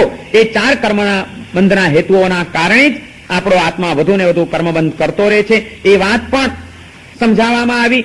અને એ કર્મને આવતા કેવી રીતે અટકાવી શકાય, ઘરમાં આવતો કચરો કેવી રીતે બંધ કરી શકાય, એને માટેના બારણા એટલે કે સંવર. એ સંવર પણ કેટલી પ્રકારનો છે. મિથ્યાત્વની સામે સમ્યક્ત્વનો સંવર, અવિરતિની સામે વિરતિનો સંવર, ક્રોધ, માન, માયા, લોભની સામે ક્ષમા, નમ્રતા, સરળતા અને નિર્લોભતાનો સંવર, અને મન વચન કાયાના અશુભ યોગોની સામે મન ગુપ્તિ, વચન ગુપ્તિ અને કાય ગુપ્તિ, મન સમિતિ, વચન સમિતિ અને કાય સમિતિ, સમિતિ અને ગુપ્તિ દ્વારા એ કર્મબંધને અટકાવી શકાય છે. એ આખું વિજ્ઞાન સમજાવીને આપણને આખું કર્મનું તત્વજ્ઞાન એમણે 7મી અને 8મી ભાવનાની અંદર સમજાવ્યું. સંવરની સાધના દ્વારા નવો કર્મબંધ થતો તો અટક્યો જાણે, પણ જન્મ જન્માંતરમાં ભાન ભૂલા બનીને આપણા જીવાત્માએ જે કર્મો બાંધી લીધા છે, એવા બંધાઈ ગયેલા કર્મોનો નિકાલ કેવી રીતે કરવો, પહેલા થઈ ગયેલું દેવું કેવી રીતે ચૂકતે કરવું, નવું દેવું કરવાનું બંધ કર્યું, પણ જે દેવું થઈ ગયું છે એનું શું, એના માટેનો કોઈ ઉપાય ખરો? એને માટેનો પણ ઉપાય છે. 9મી નિર્જરા ભાવનાની અંદર બંધાઈ ગયેલા કર્મોની નિર્જરા ભોગવ્યા વિના પણ કેવી રીતે કરી શકાય, એ માટેના આખા એ માર્ગો બતાડવામાં આવ્યા. અને એનું નામ છે તપ. એ 12 પ્રકારનો તપ, જેમાં 6 બાહ્ય પ્રકારનો અને 6 આભ્યંતર પ્રકારનો તપ. બાહ્ય તપ એ ભૂમિકા રૂપ છે, સાધન રૂપ છે. આભ્યંતર તપ એ સિદ્ધિ રૂપ છે અને સાધ્ય રૂપ છે. બાહ્ય તપની ભૂમિકા દ્વારા આભ્યંતર તપની અંદર પ્રવેશ કરવાની એમણે પ્રેરણા કરીને આપણને 6 પ્રકારના બાહ્ય તપની ઓળખાણ કરાવી. અણસણ, ઉણોદરી, વૃત્તિ સંક્ષેપ, રસત્યાગ, કાયક્લેશ અને સંલીનતા. આ 6 પ્રકારનો બાહ્ય તપ છે. ખાવું જ છે, પણ બને એટલા ટંક ઓછા કરતા જાઓ. અણસણ આવ્યું, ટંક ઓછા નથી કરતા. જ્યારે પણ ખાવું હોય ત્યારે ભલે ખાઓ, પણ જ્યારે ખાવા બેસો ત્યારે ભૂખ કરતા થોડુંક પણ ઓછું ખાઓ. ઉણોદરી આવી, ઓછું પણ ખાઓ છો પણ એની સાથે ઓછું ઉણોદરી જો જાળવવી હોય તો વૃત્તિ સંક્ષેપ કરવો જોઈએ. દ્રવ્ય ઓછા કરી નાખો તો ઉણોદરી જળવાશે. બહુ આઈટમો રાખી હશે તો થોડું ખાવા જશો તો પણ ઓવરલોડ થઈ જશે. અને એટલા માટે ત્રીજો વૃત્તિ સંક્ષેપનો તપ બતાડ્યો. અચ્છા, ઓછું ખાવાનું, ઓછા ટંક ખાવાનું, ઓછું પ્રમાણ ખાવાનું, ઓછી વસ્તુ ખાવાની. એની સાથે ચોથું બતાડ્યું રસત્યાગ. ઓછું તો ખાઓ, પણ જો ભારે ખોરાક ખાશો, માદક ભોજન ખાશો તો એ ઓછું પણ ખાશો છતાં ચિત્તમાં ચંચળતા અને મનમાં વિકારો આવી જશે. એટલા માટે એમણે એમ કીધું કે રસત્યાગ, તીખા, તમતમતા, રસ પ્રચુર ભોજનને બદલે સાત્વિક, સાદા એવા ભોજન કરવાનો તમે આગ્રહ રાખો, કારણ કે એ સાધના માટે ખૂબ જરૂરી છે. બાહ્ય તપ દ્વારા આહાર સંયમ અને ઇન્દ્રિય સંયમ કેળવાય છે અને શરીર સંયમ. 6 પ્રકારનો જે બાહ્ય તપ છે એના દ્વારા આહાર સંયમ, ઇન્દ્રિય સંયમ અને શરીર સંયમ કેળવી લેવાનો છે. અણસણ, ઉણોદરી, વૃત્તિ સંક્ષેપ અને રસ ત્યાગ દ્વારા આહાર સંયમ અને ઇન્દ્રિય સંયમ કેળવાય છે. શરીર સંયમ કેળવવાને માટે કાયક્લેશ અને સંલીનતા, એને કાયાને એના દ્વારા કેળવવાની છે. સાધના માટે કાયાને કચડી નાખવી જરૂરી નથી, કાયાને કેળવવી ખૂબ જરૂરી છે. કાયાને ઉન્મત્ત પણ નથી બનાવવાની. અયોગ્ય આહાર વિહાર એ શરીરમાં પ્રમાદ જન્માવશે અને મનમાં ઉન્માદ જન્માવશે. મનના ઉન્માદ ટળે અને શરીરના પ્રમાદ ટળે. એટલા માટે બાહ્ય તપની સાધના કરીને ભૂમિકાનું નિર્માણ કરવાનું છે. અને એ ભૂમિકા તૈયાર થયા પછી આભ્યંતર તપની અંદર પ્રવેશ કરવા માટે 6 પ્રકારની વળી સાધના બતાડી. પ્રાયશ્ચિત્ત, વિનય, વૈયાવચ, સ્વાધ્યાય, ધ્યાન અને કાયોત્સર્ગ. આ 6 પ્રકારનો આભ્યંતર તપ પણ અહીં આગળ વિનય વિજયજી મહારાજે આપણને બતાડ્યો કે સૌથી પહેલા તો પ્રાયશ્ચિત્ત તમારે કરવું પડશે. આજ સુધી ભાનભુલા બનીને જે કંઈ પણ અસત કાર્યો કરી નાખ્યા છે, તો આત્માની અંદર એનો પશ્ચાતાપનો ભાવ જાગૃત થાય અને કોઈ યોગ્ય સુયોગ્ય સદગુરુની પાસે એનું પ્રાયશ્ચિત્ત કરવાનો ભાવ તમને જન્મ્યો એટલે તમારો આભ્યંતર તપ શરૂ થયો, કર્મની નિર્જરા શરૂ થઈ. કારણ કે પોતાની અધમતાનો ખ્યાલ અને એ અધમતાનું પ્રદર્શન કરવા માટે ઘણું બધું સત્વ જોઈએ છે અને ઘણી બધી શક્તિ જોઈએ છે. જ્યાં સુધી અહંકાર નિર્મૂળ ન થાય ત્યાં સુધી પ્રાયશ્ચિત્તની ભૂમિકા આવતી નથી. અને અહમને જ્યાં આત્માએ તોડ્યો ત્યાં કર્મની નિર્જરા થયા વિના રહેવાની નથી. અરહમની નજીક એ આત્મા પહોંચી જવાનો છે. પ્રાયશ્ચિત્ત એ આભ્યંતર તપ બનીને કર્મની નિર્જરા આ રીતે કરાવી શકે છે. અને જ્યાં પોતાની અધમતાનો ખ્યાલ આવ્યો ત્યાં મહાપુરુષોની મહાનતાનો પણ ખ્યાલ આવ્યા વિના રહેશે જ નહીં. એટલા માટે એમનો વિનય કરવાનું મન થશે એટલે બહુમાન આવશે. વિનય એ બીજો પ્રકારનો આભ્યંતર તપ છે. જેની પ્રત્યે બહુમાન જન્મ્યું છે એની સેવા કરવાનું, ભક્તિ કરવાનું મન થશે એટલે વૈયાવચ્ચ નામનો આભ્યંતર તપ આવશે. સદગુરુની વૈયાવચ્ચ કરશું. ભગવાન વિતરાગ છે, ગુરુ વિતરાગી નથી. એને તો હજી રાગદ્વેષના અંશ પડ્યા છે. એની વૈયાવચ્ચ, એની સેવા અને એનું બહુમાન ક્યારેક એમના હૃદયને પ્રસન્ન બનાવશે તો એ પ્રસન્ન બનેલા ગુરુ આત્મવિકાસનું કોઈક તત્વ તમને આપી દેશે. કંઈક કૃપા કરીને એમની કૃપા થવાથી તમને કંઈક એવું પ્રાપ્ત થઈ જશે જે તમને સ્વનો અધ્યાય કરાવનારું હશે. એટલે સ્વાધ્યાય નામનો જે આભ્યંતર તપ છે એ વૈયાવચ્ચમાંથી સ્વાધ્યાય નામનો આભ્યંતર તપ પ્રાપ્ત થાય છે. આત્મતત્વનું ચિંતન અને આત્મતત્વનો ખ્યાલ એ આપણને આપી દે છે. અને એ ખ્યાલ તો આવ્યો, પરંતુ પછી ખ્યાલ આવ્યા પછી ધ્યાનના માર્ગે એની સાધના કરવી પડે છે. દેહથી ભિન્ન એવા આત્મ સ્વરૂપને પામવા માટે ધ્યાન માર્ગે જવું પડે છે. અને ધ્યાનની સાધના જ્યારે જીવનમાં આવે છે ત્યારે ધ્યાનનું પરિણામ દેહ ભાવ ભૂલાઈ જાય છે. દેહ અને આત્માનું ભેદ જ્ઞાન પ્રાપ્ત થાય છે. એટલે સાચો કાયોત્સર્ગ આવે છે. પ્રાયશ્ચિત્તમાંથી વિનય આવે, વિનયમાંથી વૈયાવચ્ચ આવે, વૈયાવચ્ચમાંથી સ્વાધ્યાય આવે, સ્વાધ્યાયમાંથી ધ્યાન આવે. અને ધ્યાન કાયોત્સર્ગ દેહ ભાવને તોડી નાખવારૂપ દેહ અને આત્માના ભેદ જ્ઞાન રૂપે પરિણમી જાય છે. અને જ્યાં દેહ અને આત્માનું ભેદ જ્ઞાન થઈ ગયું, દેહ અને આત્મા બે જુદા પડી ગયા, ત્યાં કર્મની વધુમાં વધુ નિર્જરા થઈ ગયા વિના રહેતી નથી. જન્મ જન્માંતરમાં સંચિત કરેલા કર્મો આ દેહાધ્યાસને તોડી નાખીને કાયોત્સર્ગની સાધના દ્વારા એની નિર્જરા કરી શકાય છે. આમ નવમી ભાવનાની અંદર એમણે કર્મથી મુક્ત કેવી રીતે થવું એના સુંદર ઉપાયો બતાવ્યા. ત્યારબાદ જેમ કર્મસત્તા આ દુનિયાની અંદર કામ કરી રહી છે એમ કર્મસત્તાને પણ ટક્કર મારે, કર્મસત્તાને પણ મહાત કરી શકે એવી એક જબરજસ્ત સત્તા આ વિશ્વની ઉપર કાર્ય કરી રહી છે. અને એનું નામ છે ધર્મસત્તા. એ ધર્મનો શું પ્રભાવ છે, ધર્મનું શું સ્વરૂપ છે, ધર્મનો શું મહિમા છે, એ આખી એ વાત 10મી ધર્મ મહિમા, આશ્રવ, સંવર અને નિર્જરા એ 3 કર્મને લગતી ભાવના આવી ગઈ. અને હવે છેલ્લી 3 ભાવનાઓનો ચોથો તબક્કો ધર્મનો મહિમા, ધર્મ મહિમા ભાવના. કર્મ અને ધર્મનો સંગ્રામ ક્યાં ચાલે છે? એ સમગ્ર જે વિશ્વની અંદર ચાલે છે 14 રાજલોકમાં એ વિશ્વ વ્યવસ્થા કેવી છે? અધોલોક ક્યાં છે, તિરછાલોક ક્યાં છે, ઉર્ધ્વલોક ક્યાં છે, તિરછાલોકમાં આપણે ક્યાં છીએ, આપણું સ્થાન શું છે, કેટલી વિશાળ પૃથ્વી છે અને આ વિશાળ પૃથ્વીની અંદર વિશાળ તિરછાલોકની અંદર આપણે જે કંઈ પણ કરીએ છીએ શું કરી રહ્યા છીએ? આપણે એક નટથી વધારે નથી. કર્મ સૂત્રધાર આપણને જેવા નાટક કરાવે એવા આપણે નાટક કરીએ છીએ. હું એટલે એક નટ છું. દુનિયાના રંગમંચ ઉપર કર્મસૂત્રધારે આપેલો પાઠ ભજવવા માટે હું આવ્યો છું. બસ આટલા ખ્યાલ સાથે તમે જીવન જીવો તો ઘણી બધી અશાંતિઓ ઓછી થઈ જશે. તમને આજે એને મનુષ્ય તરીકેનો પાઠ ભજવવાનો આપ્યો છે તો મનુષ્ય તરીકેનો પાઠ ભજવો. અને પડદો પડશે, વળી પાછા તમે અંદર ચાલ્યા જશો એટલે જે ડાયરેક્ટર હશે, કર્મસૂત્રધાર જે હશે એ કહેશે કે હવે તારે ચાલ જા, કૂતરાનો પાઠ ભજવવા માટે પડદા ઉપર આવવાનું છે તો કૂતરા બનીને આવી જવાનું. પણ જયારે આ પાઠ ભજવીએ છીએ ત્યારે પણ આપણી એ જાગૃતિ હોય, આ પાઠ ભજવીએ છીએ ત્યારે પણ હોય કે જે કંઈ કરી રહ્યો છે એ માત્ર એક નાટકનો પાઠ છે, બાકી ખરેખર એની સાથે મારે કોઈ લેવા દેવા નથી. આટલો ખ્યાલ આવી જાય તો ઘણી બધી અશાંતિઓ ઓછી થઈ જાય.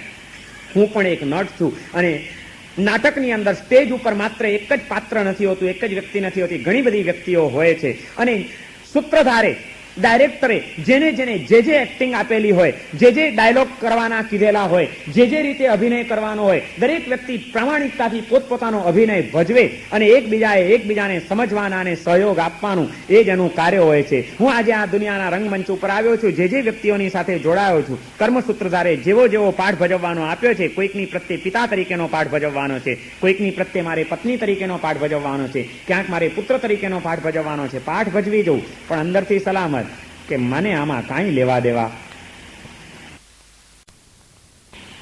લોક સ્વરૂપ ભાવનાની અંદર 11મી લોક સ્વરૂપ ભાવનાની અંદર વિનય વિજયજી મહારાજે આપણને આ એક અદભુત દર્શન કરાવ્યું. રંગસ્થાનમ પુદ્ગલાનામ નટાનામ નાના રૂપૈર નૃત્યતામ આત્મનામ છે. આ દુનિયા એટલે કંઈ નથી, રંગભૂમિ છે.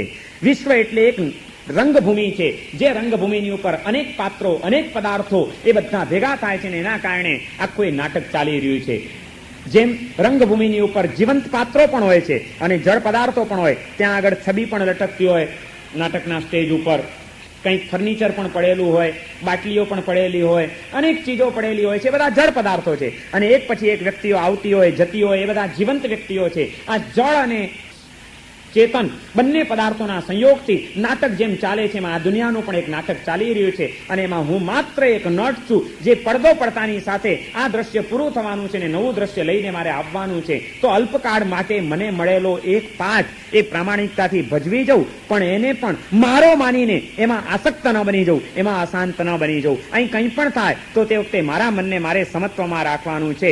નાટકના મંચ ઉપર એવો જ કોઈ પાઠ ભજવવાનો હોય, સ્ક્રિપ્ટ એવી જ લખાયેલી હોય અને દરેકને એ રીતે કામ સોંપવામાં આવ્યું હોય, ત્યાં આગળ ધડાક દઈને દીકરો આવીને બાપને એક તમાચો મારી દે. તે વખતે બાપના હૈયામાં, જે બાપ બનેલો નટ છે એના હૈયામાં શું હોય? પેલો તમાચો મારે એટલે ગુસ્સો થાય? ના. ત્યારે પણ એને પછી એ સ્ક્રિપ્ટમાં એને ભાગે એ પાઠ ભજવવાનો આપ્યો છે કે પેલો મારે તો પણ તારે ઠંડા રહેવાનું, તારે હસતા રહેવાનું. એટલે આને બરોબર હસતા જ રહેવું પડે. અને પછી જ્યાં એક કામ પૂરું થયું ને પડદો પડે, અંદર જાય એટલે તમાચો મારનાર પણ પેલાને હાથ મિલાવે ને માર ખાનાર પણ હાથ મિલાવે. મજા આવી ગઈ. એમ વિનય વિજયજી મહારાજ કહે છે કે આ સંસારની કોઈ પણ પરિસ્થિતિઓમાંથી પસાર થવાનું આવે, મજા આવી ગઈ. એ રીતે જીવતા શીખજો અને સમજજો કે કોઈ પણ કરે છે એ પણ આવું કરે નહીં. આજે અનુચિત વર્તન કરે છે પણ એના કોઈ કર્મના ઉદયો એની પાસે આવું કરાવી રહ્યા છે. એ કર્મસૂત્રધારે એને એવો પાઠ ભજવવાનો આપ્યો છે, એને એમ જ કરવું જોઈએ. એને ભાગે આવેલો પાઠ એને ભજવવો જ જોઈએ અને મારા ભાગે આવેલો પાઠ મારે ભજવવો જોઈએ. મારે એની વચ્ચે પણ મારા મનને બગડવા દેવું નથી. આ વિચાર એક નવી દ્રષ્ટિ અને નવી શાંતિની ભૂમિકાનું નિર્માણ કરી આપશે. 11મી લોક સ્વરૂપ ભાવનાની અંદર વિનય વિજયજી મહારાજે આપણને એક નટ તરીકેનો ખ્યાલ આપી દીધો. અને ત્યાર પછી જે કંઈ પાત્રો અને પદાર્થો નાટકની અંદર માણસ ઘણું બધું મેળવતો હોય છે, ઘણું બધું છોડતો હોય છે, ઘણું બધું પામતો હોય છે, એમ આ સંસારની અંદર આપણે પણ ઘણું ઘણું મેળવવાનું છે, ઘણું ઘણું મેળવીએ છીએ. પણ બધું મેળવવાની અંદર વધુમાં વધુ સૌથી વધુ દુર્લભ વસ્તુ કઈ જે મળવી મુશ્કેલ હોઈ શકે? 12મી બોધિ દુર્લભ ભાવનાની અંદર વિનય વિજયજી મહારાજે આપણને દુર્લભતાનો એક ખ્યાલ આપી દીધો કે સૌથી વધુ દુર્લભ શું છે આ સંસારની અંદર, શું છે દુર્લભ. અને એમાં એમણે આત્મ સ્વરૂપનો બોધ થવો એ કેટલો દુર્લભ છે એનો આખો ખ્યાલ આપ્યો કે આ આત્મ સ્વરૂપના બોધ સુધી પહોંચવા માટે તમારે કેટલા તબક્કાઓ વટાવવા પડે છે. સૂક્ષ્મ નિગોદમાં પડેલો આપણો આત્મા અવ્યક્તપણે અકામ નિર્જરા કરીને કર્મના બંધનોથી મુક્ત બનીને એમાંથી બહાર નીકળે છે અને એમાંથી સૂક્ષ્મ નિગોદમાંથી બાદર નિગોદમાં, અવ્યવહાર રાશિમાંથી વ્યવહાર રાશિમાં આવે છે. વ્યવહાર રાશિમાં આવેલો એ જીવ સાધારણ વનસ્પતિમાં જાય છે. વનસ્પતિમાંથી નીકળીને એકેન્દ્રિય, બેન્દ્રિય, તેન્દ્રિય, ચૌરિન્દ્રિય આ બધી ગતિઓની અંદર આગળ વધતો જાય છે. અને એ ગતિઓમાં પણ આગળ વધતા વળી આગળ વધીને પાછળ પડવાનું, પાછળ વધીને આગળ વધવાનું, આ બધું પાછું ચાલ્યા જ કરતું હોય છે. અને એમ કરતા કરતા આમાં ક્યાંય આત્મ સ્વરૂપના બોધની શક્યતા નથી. અનંતકાળ જીવાત્માએ આ રીતે પસાર કર્યો છે. પાણીમાં ગયો, પૃથ્વીમાં ગયો, અગ્નિમાં ગયો, વાયુમાં ગયો, વનસ્પતિમાં ગયો, અનેક ઠેકાણે એને જન્મ લીધા, જીવન જીવ્યો, મૃત્યુ પામ્યો. જન્મ, જીવન અને મરણની આ ઘટમાળ કરતો કરતો કરતો કરતો તમારો મારો આપણો સૌનો આત્મા ક્યાંય આત્મ સ્વરૂપના બોધને પામી શકે એવી શક્યતા નથી, કારણ કે એ દુર્લભ છે. પંચેન્દ્રિયપણું પામે ત્યારે કામ થાય છે. પંચેન્દ્રિયપણામાં પણ પર્યાપ્ત પંચેન્દ્રિયપણું પામે. પર્યાપ્ત પંચેન્દ્રિયપણામાં પણ સંઘની પર્યાપ્ત પંચેન્દ્રિય મન વાળો, સંઘની પર્યાપ્ત પંચેન્દ્રિયપણામાં પણ પાછું ત્રિયંચ ગતિની અંદર ગાય, બળદ, ભેંસ, ઘોડા, ગધેડા એવા ભાવોમાં જાય તો ત્યાં આત્મ સ્વરૂપનો બોધ થવો એ તો અશક્ય વાત છે. એમાંથી વળી સંઘની પર્યાપ્ત પંચેન્દ્રિયપણામાં મનુષ્ય ગતિ પ્રાપ્ત કરે ત્યારે આત્મ સ્વરૂપનો બોધ થાય. પણ મનુષ્ય ગતિમાં પણ આત્મ સ્વરૂપનો બોધ નથી. મનુષ્ય ભવ સુધી આવ્યા પછી સ્થિર આયુષ્ય મળવું દુર્લભ છે. જન્મતાની સાથે મરી ગયા. આટલી લાંબી યાત્રા કરીને મનુષ્ય માનવ તરીકે જન્મ લીધો, પણ જન્મતાની સાથે જ કલાક 2 કલાકમાં મૃત્યુ થઈ જાય છે. આત્મ સ્વરૂપના બોધની શક્યતાઓના કિનારે આવીને વાણ પાછું ફરી જાય છે. અને વળી પાછું આગળનો જ તબક્કો મળશે નહીં. ત્યાંથી વળી પાછું લાગ આવે તો એકેન્દ્રિય, બેન્દ્રિય, તેન્દ્રિય, ચૌરિન્દ્રિય ક્યાંય ઠોકાઈ જાઓ. ત્યારે આપણે વિચાર્યું હતું કે આખી સાપ સીડીની રમત છે, લગભગ ઉપર પહોંચ્યા અને એક પાસો ખોટો પડી જાય તો પાછા છેક નીચે આવી જાઓ, નવેસરથી રમત શરૂ કરો. કેટલું દુર્લભ છે આત્મ સ્વરૂપનો બોધ, કેટલો દુર્લભ છે. 12મી દુર્લભ ભાવનાની અંદર વિનય વિજયજી મહારાજે આ બધી વાતો બતાડી કે ભાઈ સ્થિર આયુષ્ય વાળું મનુષ્ય જીવન મળવું દુર્લભ છે. ચાલો સ્થિર આયુષ્ય વાળું મળી ગયું, પછી ત્યાર પછી પણ સ્થિર આયુષ્ય વાળું મનુષ્ય જીવન અનાર્ય દેશમાં મળી ગયું હોય તો ઉલટું નુકસાનકારક બની જાય. હિંસાઓ, શિકારો, આ જ બધા પાપાચરણોની અંદર પ્રવૃત્ત થઈ જાય. માનવ પોતાના આત્માનું અહિત કરી નાખે. અનાર્ય દેશમાંની આર્ય દેશમાં મળવું દુર્લભ છે. આર્ય દેશમાં એ પાછું આર્ય કુળમાં જન્મ મળવો દુર્લભ છે. આર્ય કુળમાં જન્મ મળ્યા પછી ત્યાં પણ પાછી ધર્મની જિજ્ઞાસા. કુળ આર્ય છે, માતા પિતા સંસ્કારી છે, પણ દીકરાને ધર્મ ગમતો જ ન હોય, એની વાતો અંબગ જ લાગતી હોય, એના મગજમાં જ ન બેસતું હોય, એને આ બધું ગાંઠ પણ દેખાતું હોય, આવું પણ બની શકે છે. ત્યાં વળી પાછી ધર્મ તત્વની જિજ્ઞાસા જાગવી એ મુશ્કેલ છે. જિજ્ઞાસા જાગી તો એ પછી વિવિધિશાયામ અપી શ્રવણમતિ દુર્લભમ ધર્મશાસ્ત્રસ્ય ગુરુ સન્નિધાને. જિજ્ઞાસા જાગ્યા પછી પણ એનું સદગુરુના મુખેથી ધર્મશાસ્ત્રનું શ્રવણ પ્રાપ્ત થવું કે જે આપણી જિજ્ઞાસાને સંતોષી શકે, એ પણ પાછું દુર્લભ છે. અને એ પણ મળી ગયું તો વળી પાછું ધર્મમાં આકર્ણ્ય સંબુદ્ધ તત્રોદ્યમમ. સાંભળ્યા પછી પાછી એ વાતો મગજમાં બેસવી. સદગુરુ મળ્યા, એ સમજાવે ખરા, પણ થાય કે મારા સાહેબે ઠોકમ ઠોક કરે છે, ખાલી કોઈ મેળ છે આપણા સંસારની સાથે? મહારાજની વાતોનો કઈ મેળ જામે એમ છે? આ મહારાજના ચાળે ચડીએ તો દુઃખી થઈ જઈએ. હા, એક જણો મને મળ્યો તો મને કે મારા સાહેબ તમે જે વાતો કરો છો ને, તમારા ચાળે જો અમે ચડીએ ને આમ જીવવા જઈએ ને તો સંસારમાં દુઃખી થઈ જઈએ કે. મેં કીધું એટલે અમારા જ્ઞાની પુરુષોએ દુઃખી કરવા માટે આ બધી વાતો બતાડી છે. આ જુઓ આપણી શ્રદ્ધા. સાંભળ્યા પછી પણ શ્રદ્ધા બેસવી દુર્લભ છે. શ્રદ્ધા પણ બેસે, વાતો ગમે પણ ખરી, રુચિ પણ જાગે, પણ રુચિ જાગ્યા પછી એના માટેનો પુરુષાર્થ થવો દુર્લભ છે. કારણ કે પુરુષાર્થ કરવામાં રતિ પરિગ્રહ ભયા હાર સંજ્ઞાર્તિભીર હંત મગ્નમ જગત દુસ્તિતત્વે. વિનય વિજયજી મહારાજ કહે છે કે પુરુષાર્થના તબક્કે જીવ આવે ત્યાં આહાર સંજ્ઞા, ભય સંજ્ઞા, મૈથુન સંજ્ઞા અને પરિગ્રહ સંજ્ઞા, આ ચાર સંજ્ઞાઓ જીવની અંદર એવી પડેલી છે કે એના ધર્મ પુરુષાર્થને પાછો પાડી દે, એમાંથી એને ધક્કો મારીને દૂર હડસેલી દે અને પોતે જ અગ્રેસર થઈ જાય અને અહીં સુધી આવેલો જીવન હારી જાય. માનવ ભાવનો આવો દુર્લભ આંટો માત્ર આટા માટે એનો પૂરો થઈ જાય. કારણ કે બોધિ એ દુર્લભ છે, પુરુષાર્થ થવો દુર્લભ છે. આ બધી દુર્લભતાઓને પ્રાપ્ત કરતો જીવ છે પુરુષાર્થ સુધી આવે ત્યાર પછી એને આત્મ સ્વરૂપનો બોધ થાય છે, જે અત્યંત દુર્લભ છે ને એ જેને બોધ થઈ ગયો, આત્મતત્વની અનુભૂતિ થઈ ગઈ, એને જીવનની અંદર પરમ સુખ અને પરમ શાંતિની પ્રાપ્તિ થયા વિના રહેતી નથી. આ આખી વાત એમણે 12મી ભાવનાની અંદર બતાડી. આમ અનિત્યાદિ 12 ભાવનાઓના ચિંતન દ્વારા જગતની જોવાની આખી એક દ્રષ્ટિ જ આપણને નવી પ્રાપ્ત થઈ જાય અને આપણે એકદમ જાગૃત બની જઈએ. જે જાગૃતિ આપણી આસક્તિઓને ધોઈ નાખે, આપણી આસક્તિઓને શાંત કરી નાખે, એવી દિવ્ય જડીબુટ્ટીઓ આપણને આ રીતે અહીં આગળ બતાડી. અને ત્યાર પછી હવે જળ જગત પ્રત્યેની આસક્તિમાંથી મુક્ત થવા માટે જેમ અનિત્યાદિ 12 ભાવનાઓ હતી, એમ જીવ જગત પ્રત્યેની દુર્ભાવનાઓમાંથી ચિત્તને બચાવી લેવા માટે મૈત્રી, પ્રમોદ, કરુણા અને માધ્યસ્થ્ય, આ 4 ભાવનાઓનું વર્ણન એમણે શરૂ કર્યું. અને સૌથી પહેલા એમણે આ 4 ભાવનાઓનું મહત્વ આપણને સમજાવ્યું કે જીવનમાં ધર્મ પ્રવૃત્તિ ઘણી વધશે, પણ જો ધર્મ પરિણતિ નહીં વધે તો કામ નહીં ચાલે.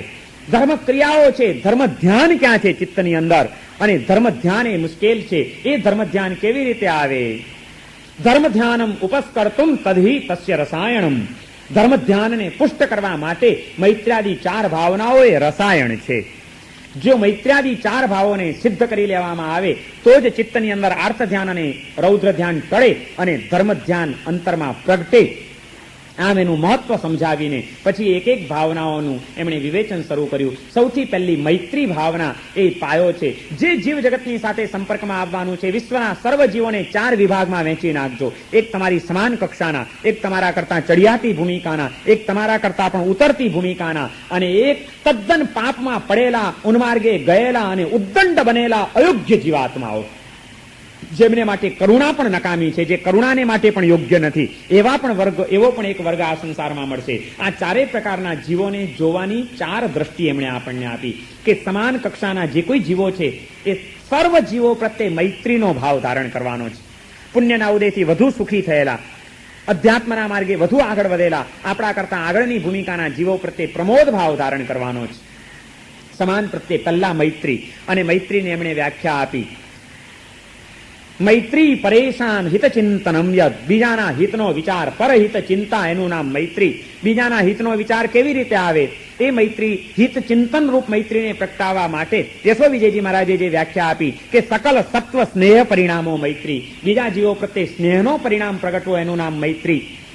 એ સ્નેહનો પરિણામ પ્રગટે તો એમાંથી હિતનો વિચાર આવે. હિતનો વિચાર આવે તો જ આપણે બીજાની સાથે સમ્યક વ્યવહાર સ્થાપિત કરી શકીએ. અને એવો જ્યારે બીજાનું હિત કરવું છે ત્યારે એ હિત ચિંતન રૂપ મૈત્રી પણ પાછી બે પ્રકારે, પોઝિટિવ મૈત્રી અને નેગેટિવ મૈત્રી. કોઈનું અહિત ન કરવું એ નેગેટિવ મૈત્રી થઈ, બીજાનું હિત કરવું એ પોઝિટિવ મૈત્રી થઈ. આ નેગેટિવ અને પોઝિટિવ મૈત્રી પાછી ત્રણ પ્રકારની, શારીરિક, વાચિક અને માનસિક. કોઈનું અહિત થાય એવું વિચારવું નહીં, કોઈનું અહિત થાય એવું બોલવું નહીં, કોઈનું અહિત થાય એવું કામ કરવું નહીં. એ શારીરિક, વાચિક અને માનસિક નેગેટિવ મૈત્રી થઈ. બીજાનું હિત થાય એવા વિચારો કરવા એ માનસિક પોઝિટિવ મૈત્રી. બીજાનું હિત થાય એવા વચન બોલવા એ વાચિક પોઝિટિવ મૈત્રી. બીજાનું હિત થાય એ રીતે પ્રવૃત્તિ કરવી એ કાયિક પોઝિટિવ મૈત્રી. આમ પોઝિટિવ અને નેગેટિવ એ બંને પાછી શારીરિક, વાચિક અને માનસિક ત્રણ પ્રકારની મૈત્રી. અને આવી મૈત્રીને સિદ્ધ કરવા માટેની બે યોગ્યતાઓ એમણે બતાડી કે આવી મૈત્રી તે જ કરી શકે જેની સ્વાર્થ વૃત્તિ થોડી ઘણી પણ મોડી પડી હોય. સ્વાર્થ અને દ્વેષ એ બે તત્વો, આ બે દોષ જીવનમાં મૈત્રીને આવવા નથી દેતા. આ બે દોષને ટાળવા જોઈએ. એટલા માટે આ બે દોષથી યુક્ત કે રહિત જીવો કેવા, એના 4 પ્રકાર પાડ્યા એમણે. સ્વાર્થાંધ, સ્વાર્થી, નિસ્વાર્થી અને પરમાર્થી. સાપ જેવા, પશુ જેવા, વૃક્ષ જેવા અને કાગડા જેવા, ચારેના વર્ણન કર્યા હતા. પોતાનું હિત થતું હોય એ માટે બીજાનું અહિત કરવા પણ જે તૈયાર થઈ જાય એ સ્વાર્થાંધ છે. પોતાનું હિત કરે, બીજાનું હિત પણ ન કરે ને અહિત પણ ન કરે એ સ્વાર્થી છે. પોતાનું હિત સાચવીને પછી જો કોઈકનું થોડું ઘણું પણ હિત થતું હોય તો એ પોતાનું સાચવીને પછી હિત કરવા માટે તૈયાર થાય છે, નિસ્વાર્થી છે. અને પોતાના હિતનો ભોગ આપીને, પોતાના સુખને જતું કરીને પણ બીજાના સુખ માટે જે તૈયાર થાય છે એ પરમાર્થી છે. આવા 4 પ્રકારો પાડ્યા એમણે અને એ રીતે મૈત્રીને સિદ્ધ કરવાની પ્રેરણા કરી. આવી મૈત્રીને સિદ્ધ કરવા માટે પંચવર્ષીય યોજના આપણે વિચારી કે એક વર્ષે મૈત્રીને વધારતા જવાનું છે. પહેલા વર્ષે ઉપકારી મૈત્રી, બીજા વર્ષે સ્વજન મૈત્રી, ત્રીજા વર્ષે પડોશી મૈત્રી, ચોથા વર્ષે પરિચિત મૈત્રી અને છેલ્લે પછી વિશ્વ મૈત્રી, સર્વ જીવ પ્રત્યેની મૈત્રી. આમ 5 તબક્કે મૈત્રીની સાધના કરવાની પંચવર્ષીય યોજના આપણે વિચારી. અને એ રીતે જ્યારે મૈત્રી ભાવ, બીજાના હિતનો વિચાર, સ્નેહનો પરિણામ પુષ્ટ થઈ જાય છે ત્યારે જેની પ્રત્યે આપણા હૃદયમાં પ્રેમ છે, સ્નેહ છે, હિતનો વિચાર છે, એવા જીવાત્માઓને આગળ વધતા અને સુખી થતા જોઈશું તો હૃદય પ્રસન્ન થઈ જશે, પ્રમોદ ભાવ આવી જશે.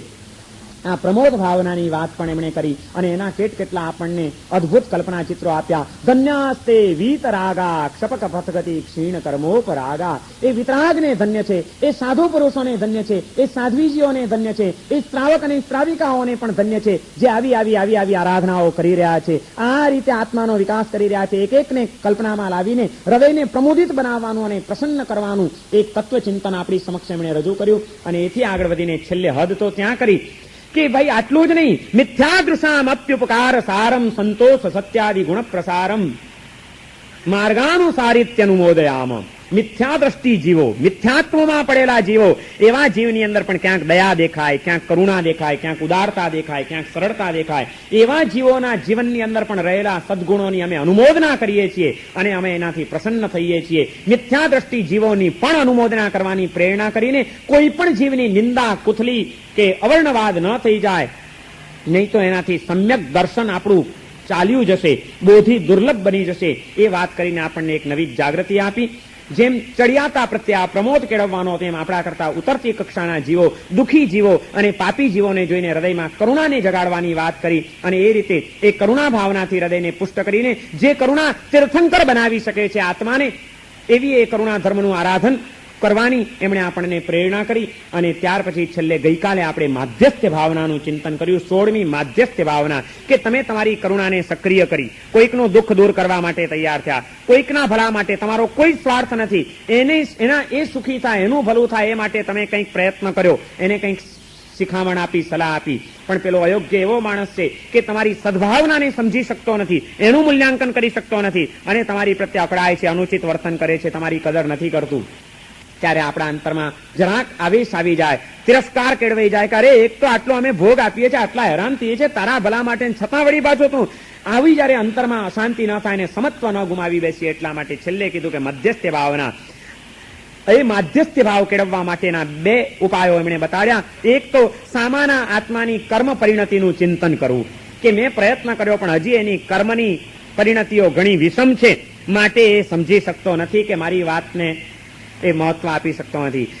એ આત્માની ભવિતવ્યતા હજી પાકી નથી, હજી એના કર્મના ઉદયો બહુ ગાઢ છે, માટે આમ થાય છે. આ વિચાર એની પ્રત્યે દુર્ભાવ નહીં જન્મવા દે. અને બીજો વિચાર, જેમ એની કર્મ પરિણતિનું ચિંતન કરવાનું છે, એમ આપણા પુણ્યની કટાક્ષનો વિચાર કરવાનો છે કે મેં પ્રયત્ન કર્યો પણ મારું હજી પુણ્ય ઓછું પડે છે, માટે મારી વાત સ્વીકૃત થતી નથી. આ વિચાર પણ આપણને ચિત્તને સમત્વ અને શાંતિની ભૂમિકા ઉપર લઈ જનારું બનશે. ખુદ તીર્થંકર જેવા તીર્થંકરો પણ વિશ્વના સર્વ જીવોને પાપમાંથી ઉગારી શકતા નથી, તો હું કયો ઠેકો લઈને બેઠું, હું બધાને સુધારી દઉં ને આમ કરી દઉં ને તેમ કરી દઉં ને, આ ઉધમાતો રાખ્યા વિના મનને સમત્વની ભૂમિકા ઉપર લઈ જજો, એમ છેલ્લી 16મી ભાવનામાં વાત કરી. અને આ રીતે અનિત્યાદિ 12 ભાવનાઓ દ્વારા અને મૈત્ર્યાદિ 4 ભાવનાઓ દ્વારા, આ 16 ભાવનાઓ દ્વારા વિનય વિજયજી મહારાજે આપણી અશાંતિના કારણો એને દૂર કરવાની જડીબુટ્ટીઓ આ બતાડી છે. આ 16 દવાઓ ઇમરજન્સી બોક્સ છે. આ હંમેશા સાથે રાખજો. જ્યારે ક્યારે પણ કોઈ આસક્તિ કે અશાંતિનો હુમલો આવે, તરત જ આમાંથી એકાદો ડોઝ લઈ લેજો, તો બચી જશો, હુમલામાંથી બચી શકશો. ગજબનો ઉપકાર કરીને, કરુણા કરીને વિનય વિજયજી મહારાજે આપણા માટે આ ઇમરજન્સી બોક્સ તૈયાર કર્યું છે કે સંસારમાં જીવન જીવવાનું છે તો ઘટનાઓ તો આવવાની, પરિસ્થિતિઓ તો સર્જાવાની, અને અનાદિકાળના સંસ્કારો આપણામાં અંદરમાં ઉથલ પાથલ પણ મચાવવાના. પણ જ્યાં ક્યાંક એમ લાગે કે ગભરામણ થવા માંડી છે, મૂંઝારો થાય છે, કંઈક આવેશ આવી રહ્યો છે, રાગ સતાવે છે, દ્વેષ સતાવે છે, ક્યાંક અનિત્ય ભાવનાનો ડોજ, ક્યાંક સંસાર ભાવનાનો ડોજ, ક્યારેક એકત્વ સ્વરૂપનું ચિંતન, ક્યારેક બોધિ દુર્લભતાનો વિચાર, ક્યારેક હું એક નટ છું, બસ આટલો જ ખ્યાલ, આવા કોઈક ને કોઈક ખ્યાલને જગાડી દેજો, તમે બચી જશો. બાયોકેમિકની આ દવાઓ છે. રોગ 1000 ઔષધ 12. વિનય વિજયજી મહારાજની અનિત્યાદિ 12 ભાવનાઓ એટલે બાયોકેમિકનું બોક્સ છે. અને વધારામાં પાછળથી 4 ઉમેરી છે એમણે એક્સ્ટ્રા સ્પેશિયલ દવાઓ, મૈત્રી, પ્રમોદ, કરુણા અને માધ્યસ્થ. આ 16 ભાવનાઓનું ચિંતન આપીને એમણે આપણી ઉપર એટલો બધો ઉપકાર કર્યો છે કે જે ઉપકારના ઋણમાંથી આપણે ક્યારે પણ મુક્ત ન બની શકીએ. આવું ગ્રંથ સર્જન કરીને એ તો પુણ્યના ભાગી બન્યા જ છે, પરંતુ જેમ એ પુણ્યવાન આત્મા હતા એમ આપણે પણ ઓછા પુણ્યવાન નથી કે આપણને વિનય વિજયજી મહારાજનો આવો અદ્ભુત ગ્રંથ સાંભળવા અને વાંચવા માટે મળ્યો. આ ગ્રંથનું વાંચન પ્રાપ્ત થવું, આ ગ્રંથનું શ્રવણ પ્રાપ્ત થવું, આ ગ્રંથની વાતોને જીવનમાં ઉતારવી, એ પણ પુણ્યનો ઉદય હોય તો મળે છે. અને આપણને 4 મહિના સુધી સતત આવો એક મોકો મળ્યો, એ જ આપણા પુણ્યની અવધિ સૂચવે છે. આ 4 મહિના આપણે સતત વિનય વિજયજી મહારાજનો સત્સંગ કર્યો છે, એમની અંતરયાત્રાને આપણે સ્પર્શવાનો પ્રયત્ન કર્યો છે. અને એ પ્રયત્નની અંદર જે કંઈ આપણને આનંદ મળ્યો છે, જે કંઈ આપણને જીવનની નવી દ્રષ્ટિઓ મળી છે, જે ઉત્સાહ પ્રાપ્ત થયો છે, એ કદાચ આપણા જીવનનું એક સંભારણું બની જાય એવી અદ્ભુત આ બધી વાતો છે. વિનય વિજયજી મહારાજ પોતાના ગ્રંથની પૂર્ણાહુતિ કરતા એક છેલ્લી અદ્ભુત વાત કરે છે. એ કહે છે કે જેમ ચંદ્રની 16 કળાઓ હોય છે અને એ 16 કળાથી તેજસ્વી બનેલો ચંદ્ર વિશ્વના સર્વ જીવોને આનંદ આપે છે અને સૌના અંધકાર દૂર કરે છે, એમ આ 16 પ્રકાશથી, 16 ભાવનાઓ રૂપી કળાથી તેજસ્વી બનેલો આ ગ્રંથ, એ ગ્રંથ પણ હંમેશા વિશ્વના જીવોને આનંદ આપતો રહે, સૌની અશાંતિના અંધકાર દૂર કરતો રહે, સૌને શાંતિનો માર્ગ ચીંધતો રહે. બસ એટલી જ મારી કામના છે. અને એની સાથે એ કહે છે કે આ મારો ગ્રંથ નથી, તીર્થંકરોની આ વાતો છે, તીર્થંકરોના તત્વજ્ઞાનનું બળ આની પાછળ પડેલું છે. અને માટે આ ગ્રંથ યાવત જગત ત્યત્ર સહસ્ત્રભાનુ, જ્યાં સુધી આ જગતની અંદર ચંદ્ર અને સૂર્ય અસ્તિત્વમાં રહે, જ્યાં સુધી સૂર્ય ઉગતો રહેશે અને ચંદ્ર ઉગતો રહેશે આ દુનિયાની અંદર, ત્યાં સુધી આ ગ્રંથ પણ સદાય અમર રહે, સદાય પ્રકાશિત રહે અને અનેક જીવોનું કલ્યાણ કરતો રહે, એવી પવિત્ર ભાવના કરીને પોતે એક કામના વ્યક્ત કરે છે કે આ ગ્રંથના સર્જનમાં વિતાવેલી મેં પળો, આટલું બધું સુંદર ભાષામાં અને સુંદર ભાવોથી પૂર્ણ ગ્રંથ બનાવવા માટે એમણે કેટલું મનોમંથન કર્યું હશે. 17મી શતાબ્દીના એ ઉત્તરકાળની અંદર ગંધાર નગરની અંદર એમણે આ ગ્રંથ પૂરો કર્યો છે કે આ મારો ગંધારમાં આ મેં ગ્રંથ પૂર્ણ કર્યો. અને એ પછી લખે છે કે આ ગ્રંથની રચના દ્વારા જે તત્વચિંતન, જે શુભ ભાવોની અંદર વિહરવાનું મળ્યું અને એના કારણે જે મને પુણ્ય ઉપાર્જન થયું હોય એ આ ગ્રંથ સર્જનના પુણ્ય દ્વારા વિશ્વના સર્વ જીવો સુખી થાવ, સુખી થાવ, સુખી થાવ આવી એ પોતાનું પુણ્ય વિશ્વને અર્પિત કરી દે છે અને એ રીતે વિશ્વની જીવો પ્રત્યેની એમની કરુણાને પ્રદર્શિત કરે છે. આપણે પણ 4 મહિના સુધી જે કંઈ આ ગ્રંથનો સત્સંગ કર્યો છે, અધ્યયન કર્યું છે, તમે સૌ કોઈ હોંશે હોંશે દોડતા દોડતા અહીં આવતા રહ્યા અને આપણે આ સત્સંગ વિનય વિજયજી મહારાજનો કરતા રહ્યા. જે કંઈ પણ આ 4 મહિના દરમિયાન વિનય વિજયજી મહારાજના હૃદયના ભાવોને વધુમાં વધુ સારી રીતે સમજવાનો અને એને સરળમાં સરળ કરીને રજૂ કરવાનો એકમાત્ર પ્રયત્ન કર્યો છે. એ પ્રયત્ન કરવામાં જે કંઈ પણ સફળતા મળી હોય, જે કંઈ પણ આપણે આગળ વધી શક્યા હોઈએ, તો એ બધો યશ વિનય વિજયજી મહારાજની આંતર ચેતનાને જાય છે. એમની આંતર ચેતનાના સ્પર્શ દ્વારા જ આ સ્ફુરણાઓ થઈ શકી છે. માત્ર ઉપર છેલ્લા શ્લોકના શબ્દો ન વિચારતા વિનય વિજયજી મહારાજના અંતરાત્માને સ્પર્શવાનો અને સમજવાનો નિરાંતે પ્રયત્ન કર્યો છે અને એના જ પરિણામ રૂપે આ વાતો હૃદયસ્પર્શી, જીવનસ્પર્શી બની શકી છે. માટે આમાં જે કંઈ પણ 4 મહિનામાં તમને સારું લાગ્યું હોય તો એનો બધો જ યશ વિનય વિજયજી મહારાજને આપજો કે એમની કઈ તાકાત પડેલી હશે આ ગ્રંથ સર્જનના એક એક શ્લોકો અને એના એક એક અક્ષરોની પાછળ, કે જેણે આવી અદ્ભુત દ્રષ્ટિઓ આપણને આપી છે. જે કંઈ પણ સારું હતું એ વિનય વિજયજી મહારાજનું અને માતા સરસ્વતીની કૃપાનું પરિણામ હતું. છતાં પૂર્ણ પ્રયત્ન કર્યો છે એમના અંતર્ભાવોને સમજવાનો, છતાં પણ આપણી મતિ બહુ અલ્પ છે, સદમસ્ત છીએ અને આપણું જ્ઞાન પણ ઘણું બધું મર્યાદિત છે. એટલે એ આપણી મર્યાદાઓના કારણે વિનય વિજયજી મહારાજ જે કહેવા માંગતા હોય એને હજી ક્યાંક આપણે ન સમજી શક્યા હોઈએ અને એમના કહેવા કરતાં કંઈક જુદું નિરૂપણ મારાથી થઈ ગયું હોય. એમનું જે કથિતવ્ય હોય, એમનો જે ભાવ હોય, એ ભાવને ન સમજવાના કારણે કોઈક જુદી રીતે રજૂઆત થઈ ગઈ હોય અને એમાં કંઈ પણ અપૂર્ણતા રહી ગઈ હોય તો એ અપૂર્ણતા મારી અલ્પતાની છે, મારી મતિમંદતાની છે. વિનય વિજયજી મહારાજ તો એક પરિપૂર્ણ જ્ઞાની પુરુષ હતા. એમની એ પૂર્ણતાને પામવા માટે આપણે ઘણા વામન છીએ, છતાં પ્રયત્ન કરવા છતાં એમાં જે કંઈ અપૂર્ણતાઓ રહી હોય કે એમના ભાવથી વિરુદ્ધ કહેવાઈ ગયું હોય તો વિનય વિજયજી મહારાજના એ દિવ્ય આત્માની આજના દિવસે હું ક્ષમા માંગુ છું. અને એમણે જે કંઈ ઉપકાર કર્યા છે, સકળ સંઘ ઉપર તો એમનો ઉપકાર છે જ, પરંતુ નાનપણથી જ મારી ઉપર તો વિનય વિજયજી મહારાજના પરમ ઉપકારો રહ્યા છે. જીવનના અનેક તબક્કાઓમાં, જીવનની અનેક પરિસ્થિતિઓમાં આ શાંત સુધારસ ગ્રંથના શ્લોકોએ એના ગાન દ્વારા અને એના ચિંતન દ્વારા મેં અનેકવાર શાંતિનો, સમાધિનો અને પવિત્રતાનો અનુભવ કર્યો છે. એ રીતે મારા જીવનના તો એ પરમ ઉપકારી બન્યા છે. એની સાથે સાથે હું આજે એમ કહીશ કે માત્ર મારા જ નહીં, પરંતુ આજે તો એ આપણા આ સકળ સંઘના પરમ ઉપકારી બન્યા છે આ વિનય વિજયજી મહારાજ. આવા એ પરમ ઉપકારી વિનય વિજયજી મહારાજ જેમણે આપણી ઉપર આટલી બધી કરુણા કરીને આવી ઉપકાર વર્ષા કરી છે, એ વિનય વિજયજી મહારાજના દિવ્ય આત્માના ચરણોમાં આપણે સૌ કોઈ ભાવપૂર્વકની વંદના કરીશું, એમની પ્રત્યે કૃતજ્ઞતા વ્યક્ત કરીશું અને એમના જેવી દિવ્યતા અને ભાવોની આ ભવ્યતા સદાય આપણને પ્રાપ્ત થાય અને આપણા જીવનમાં પણ એવી ધન્યતા આપણને મળે એવી આપણે ઝંખના વ્યક્ત કરીશું. જેમ એમણે કહ્યું કે મારું આ ગ્રંથ સર્જનનું પુણ્ય એના દ્વારા વિશ્વના સર્વ જીવો સુખી થાય, એમ અત્યારે આપણે પણ એ જ ભાવના વ્યક્ત કરીશું કે આ ગ્રંથ વાંચવા દ્વારા મને કંઈ પણ પુણ્ય મળ્યું હોય અને આ ગ્રંથ સાંભળવા દ્વારા તમને કંઈ પણ પુણ્ય મળ્યું હોય, એક વાત તો ચોક્કસ કહીશ કે 4 મહિના સુધી વધુ બીજું કંઈ જ ન માનીએ તો એ રોજ આટલા હજારો વ્યક્તિઓ 1 કલાક સુધી આપણે જ્યાં બેઠા છીએ એ આપણો 1 કલાક તો રોજનો તાપ વગરનો ગયો જ છે.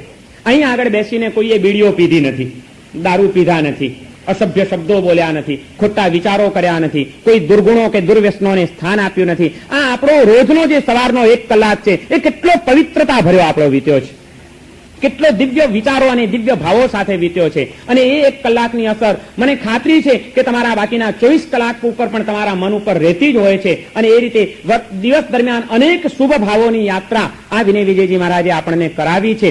આ જે કંઈ પણ આપણે હજારો કલાકો આ 4 મહિના દરમિયાન વિતાવ્યા અને એના દ્વારા આ સત્કાર્ય દ્વારા ગ્રંથના વાંચન અને શ્રવણ દ્વારા આપણને જે કંઈ પણ પુણ્ય મળ્યું હોય એ માત્ર આપણા જ કલ્યાણ માટે નહીં, આપણા આ પુણ્ય થકી પણ વિશ્વના સર્વ જીવો સુખી થાય અને સૌને આ પુણ્ય પહોંચે એવી એક પવિત્ર ભાવના સાથે આજે આ ગ્રંથની પૂર્ણાહુતિ કરું છું. અને 4 મહિના પહેલા આ ગ્રંથનો જે પ્રારંભ થયો હતો એને અત્યારે અહીં આગળ હવે વિરામ આપવામાં આવે છે. વિનય વિજયજી મહારાજના દિવ્ય આત્માને અને જ્ઞાન પવિત્ર દિવ્ય જ્ઞાનની યાત્રા કરાવનાર માતા સરસ્વતીના ચરણોમાં છેલ્લી ભાવપૂર્વકની વંદના અને એમની કંઈ પણ આસાધના થઈ હોય તો એ માટેની ક્ષમા યાચના. સર્વમંગલ માંગલ્યં સર્વકલ્યાણ